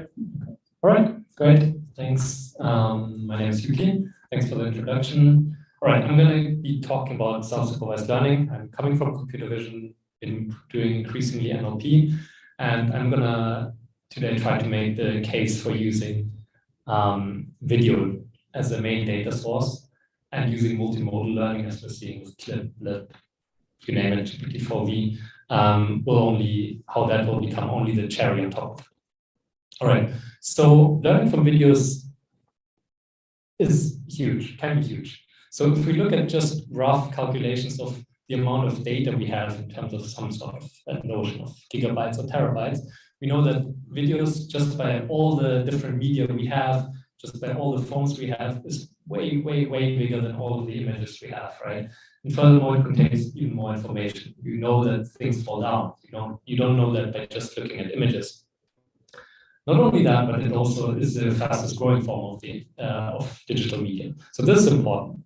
The size is much, much bigger. We learn from something that's at least closer to videos. Of course, our data is much more different. We hallucinate in a way much more. We fill in the gaps. But at least it's closer to that. So if we want to make robots walk, perhaps we should consider more data sources such as videos. And because of that, because of this huge size, we cannot rely on supervised data here. So self-supervised learning becomes even more important here. Generally, what can we hope to learn from videos? I think there's these three main points. One thing is that we can just learn better image encoders. We can learn how to see by just looking at a lot of things. We can learn some physics, and this will ultimately help us also with embodied AI, that we can learn robots that can navigate within their environments, because they shouldn't work on capturing a single image every 10 minutes. All right, with that, the agenda for today is the following. 3 papers. One is learning from time as a learning signal. So we're going to learn image encoders in the first 2 papers. In fact, we have one demo case where we learn an image encoder from scratch on just a single video. So as you would as a baby, basically. And we get better results than dialogue ImageNet, if that says to someone. And then finally, I'm going to talk about how we actually don't need all that much multimodal paired data. All right, so we know in self-supervised learning, probably everybody knows the simply idea. You take an image, you augment it twice, and you say these 2 are equal. This makes sense for some videos, like this one, where you can see, okay, frame 1 is kind of similar to frame 2, so you can treat them as equal, but it doesn't make sense always, right? You have a video like this, frame 1, okay, fine. And are these really equal, these 2 frames? I mean, there are parts that are equal, but generally they aren't, right? So yet we don't want to throw it away. We don't just want to use a single frame and say this is a data point. So we want to use the time information. And so you might guess rightly that what we need to do is we need to use the spatial information. Because if we get features for example, the number plate or the lights, those features shouldn't change across the video, but the global representation changes and should change a lot. So the goal is to move from global representations to spatially dense representations. So this is our paper, Time Does Tell, which we presented at ICB. If we have a normal video such as this one, typically time is utilized up until now, either as simple augmentations, which, as I just said, doesn't really make sense, or you use it for training video encoders. However, video encoders are very expensive, and typically what you want is just having a really good image encoder at first. So what we do is we use this time for information, but learn image encoders. For image encoders, you have the additional benefit that all the benchmarks are very well established. There's no cheating, and you actually, for video benchmarks, you mostly only require a single frame or few frames. So this at least gives us the notion of we're going to learn general vision models from video data. We're not going to treat time as augmentation, but want to learn image encoders. How do we do this? So we do this by modeling the time explicitly. We're going to track everything that's inside the object. So imagine we're tracking the feature of this number plate. And then saying, okay, to which kind of cluster, self-supervised cluster does this belong to? And this is done all self-supervisedly. Within this part, we have the feature forwarder, which I'm not going to mention too much in, but this basically says which feature goes into which other place in the next frame or across frame. So we do this across 4 frames typically. The important thing is the following, that you can see on the all the way to the left is simply if you apply something like Dino, but on video frames, and simply not modeling time at all. If you model time, but you say nothing in this video is moving, then you get the middle bound. And if you actually apply our method, you get another big jump in performance of this. So actually taking care of things moving gives you a big benefit. The same happens if you actually use multiple frames as well. Here's some qualitative results. You can see Dino being like one of those, well, people call it foundation models, one of those really good models trained using only self-supervised learning. If you just run k-means on the spatial features, you get something that looks decent, but actually is pretty noisy. While if you apply the same method to ours, same model, etc., it's pretty smooth. And same for these sort of videos. You can really see that the camels are different cluster than the bottom, than the floor, etc. And this does not use any self-supervision, any supervision, right? So this is sort of what self-supervised learning can nowadays do, can easily segment these objects without ever having been told that these are different things. The funny thing is, once we train it on videos, we can actually apply it on images and get state-of-the-art on image benchmarks as well, which is quite good. Previous methods that were trained on video tend to have this bias of video and not perform well on Pascal or Coco or ImageNet, etc. But our approach works pretty decently on this. As we show in this result and this result, actually, we start with pre-trained ways because we don't want to do the expensive pre-training and it's self-supervised learning.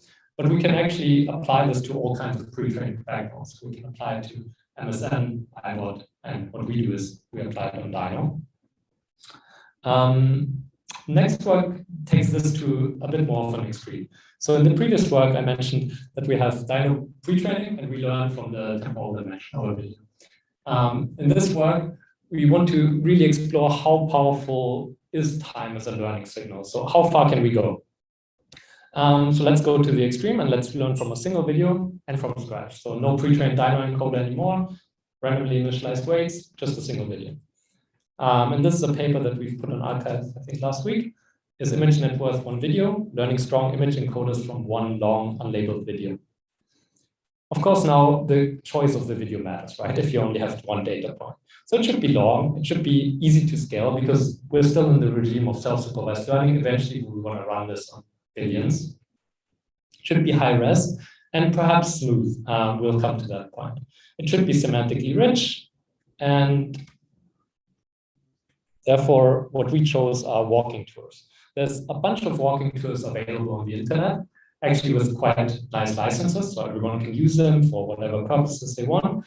And actually generating new data set is really as easy as a walk in the park. You just put a GoPro here and you go somewhere and you have your new data set, which is really great. Also, we trained on one video, one of these, so it's like 2 hours long.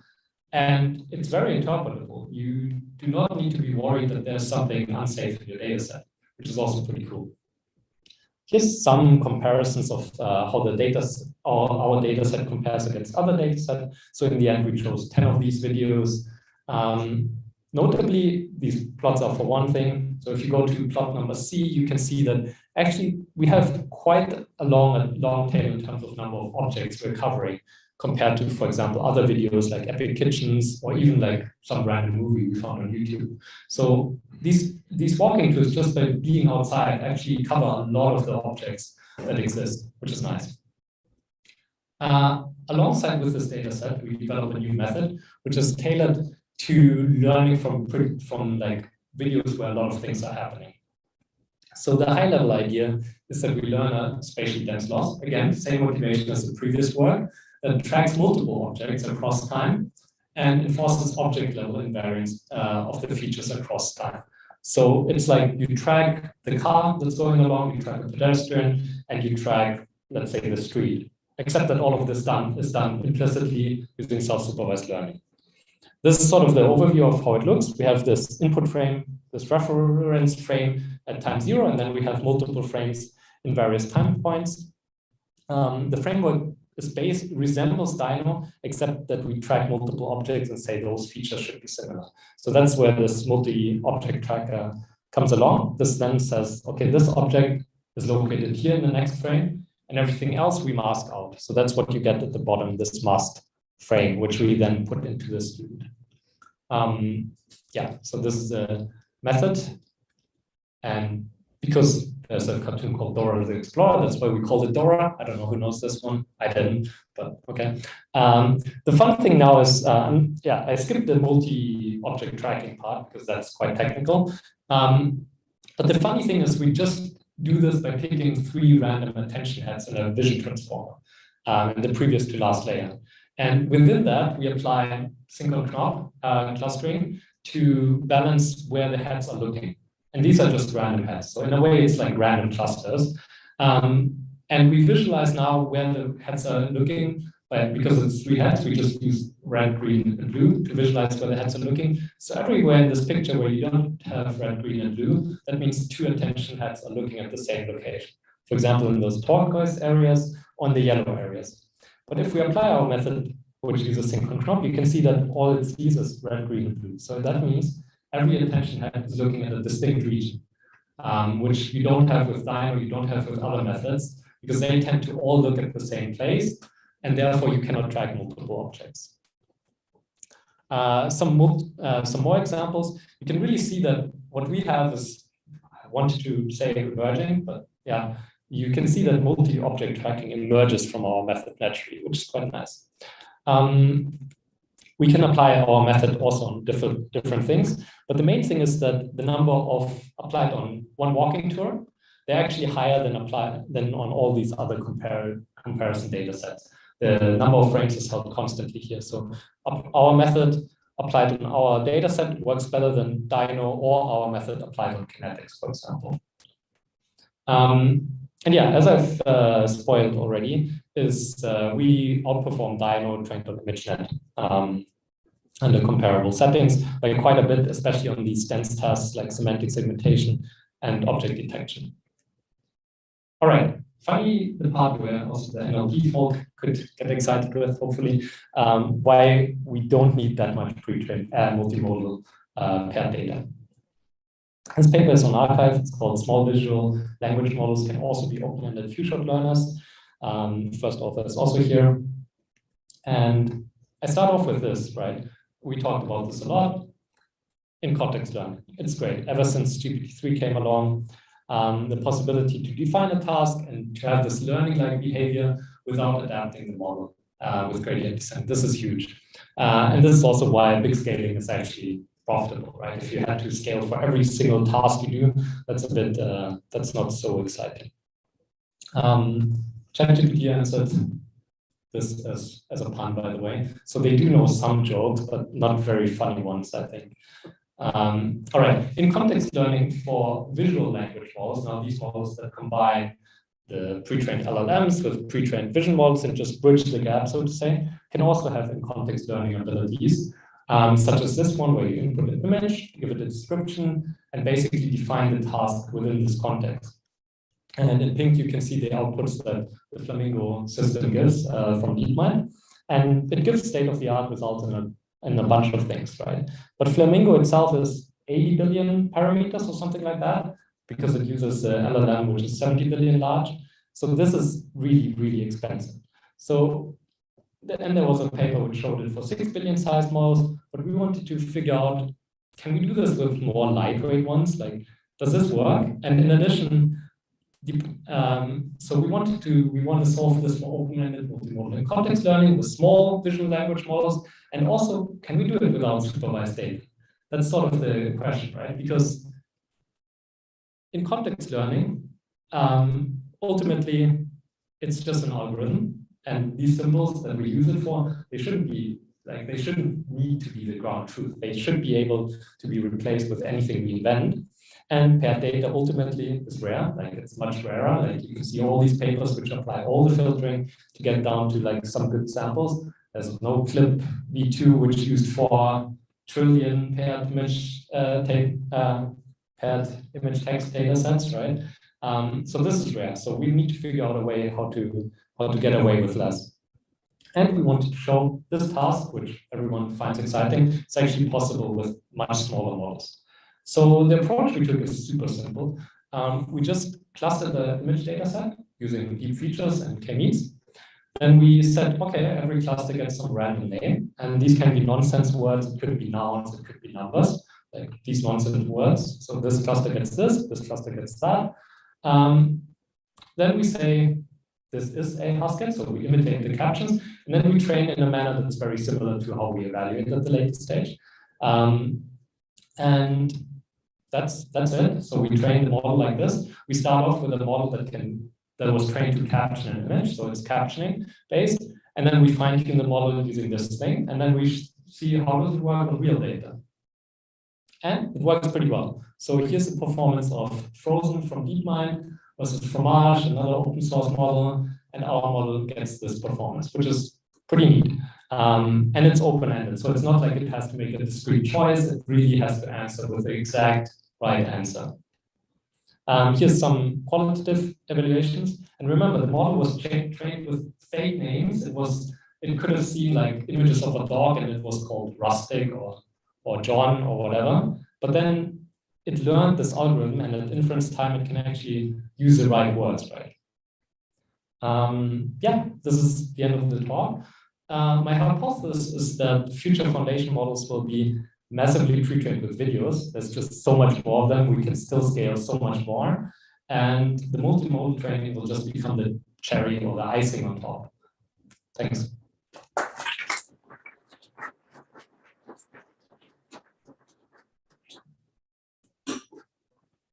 I have 2 questions.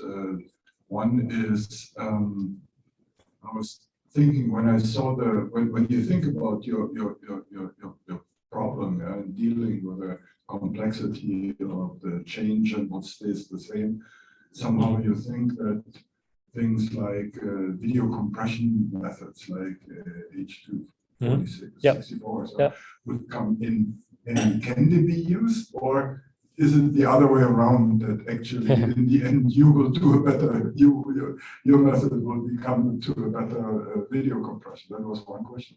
And the other question is, we were talking with television stations, and they have lots of material with audio descriptions, where they have already description the scene, and the beauty of them is that they focus on the things that are important and from the human viewpoint. So that's exactly, they don't describe the rest of the picture, only what's kind of important. Wouldn't that be a very good material? So if I put you together and contact with, because they are really, they are TV stations, they are thinking about it, because we talked to them about giving training material. There are some visionary people there who are really interested in working with AI.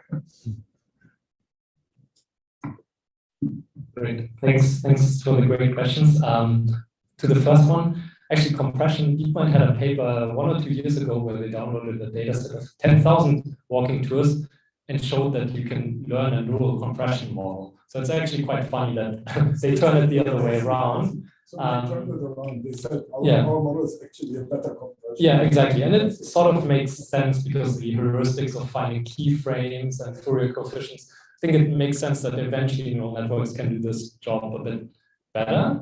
But there's also some works on like video architectures which actually use the raw compressed data forms. So yeah, I think eventually learned models will be more useful. For the other point, yes, definitely I'm interested in multimodal data for sure. There's also this huge data set called How-To 100 million. So they just queried YouTube for how-to videos, and so there's large amount. Some of it is very noisy, but also ultimately what people talk about, what people caption, will only describe a tiny part of it, right? So that's the same thing you have with stable diffusion. People just don't describe the cat is sitting to the right-hand side of the dog. There's right cat and dog, so you won't be able to generate these sort of things. And so this sort of bias you will still have. But yeah, it's true that there's a large amount of paired data, but it's still tiny compared to unpaired data, I think.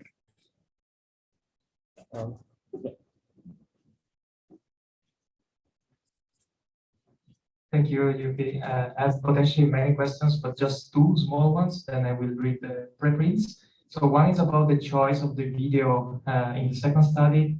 You mentioned that you have to pick the right video, and I was just wondering what's the impact of using the wrong video, so a video that doesn't have a lot of information. And the second one is about the last study, and I was wondering if your system is able to generate captions or just labels. So I was a bit, yeah, I didn't get that detail because I see how it could perform well on image classification, but does it also perform captioning? That's it. Thank you. Great. Thanks for the questions. This in a way shows the impact of the choice of the video. So if you take one very long epic kitchens video, you get this sort of performance. If you take this particular walking tour, you get this performance. We also show the performance of different walking tours. It doesn't jump around as much, so it should be like between, let's say, 43 and 45 or something like that. But we wanted simply to, it could, very likely there's a better video, right? We only downloaded 10 and we evaluated those 10. We wanted to have the license be good and stuff like that. Very likely there's better videos, probably ones where you happen to be in a city, but then also be going through a zoo, so you see all the ImageNet animals or whatever. So there's probably better videos. But as a genre, we think that walking tours is great. Like it's dirt cheap, it's smooth transitions, it's scalable. And then your other question was, can you repeat that? Image classification versus image description. Oh, yeah. So what the model does is basically it gets the context and then it needs to reply, this is a greyhound dog. So this is what it says. So if it's true, then it's basically a plain form of captioning, but it's a very specified form of captioning. Yeah. And the generated language that you observe is more in the form of It's auto-regressively generated language. So yeah.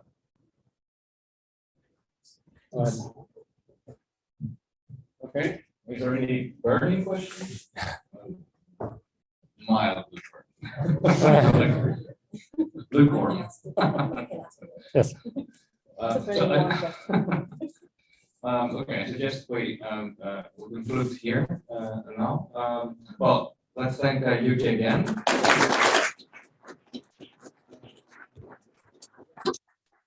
Tomorrow we're not here, right? So don't come here. So tomorrow we're at Science Park, the University of Amsterdam. It's walking distance from here, but there is also a bus. In fact, while walking in 15 minutes, 20 minutes, but there is also a bus that brings you there in 5 minutes if you are here. Please check the website to see exactly where it is located. Train stops by there.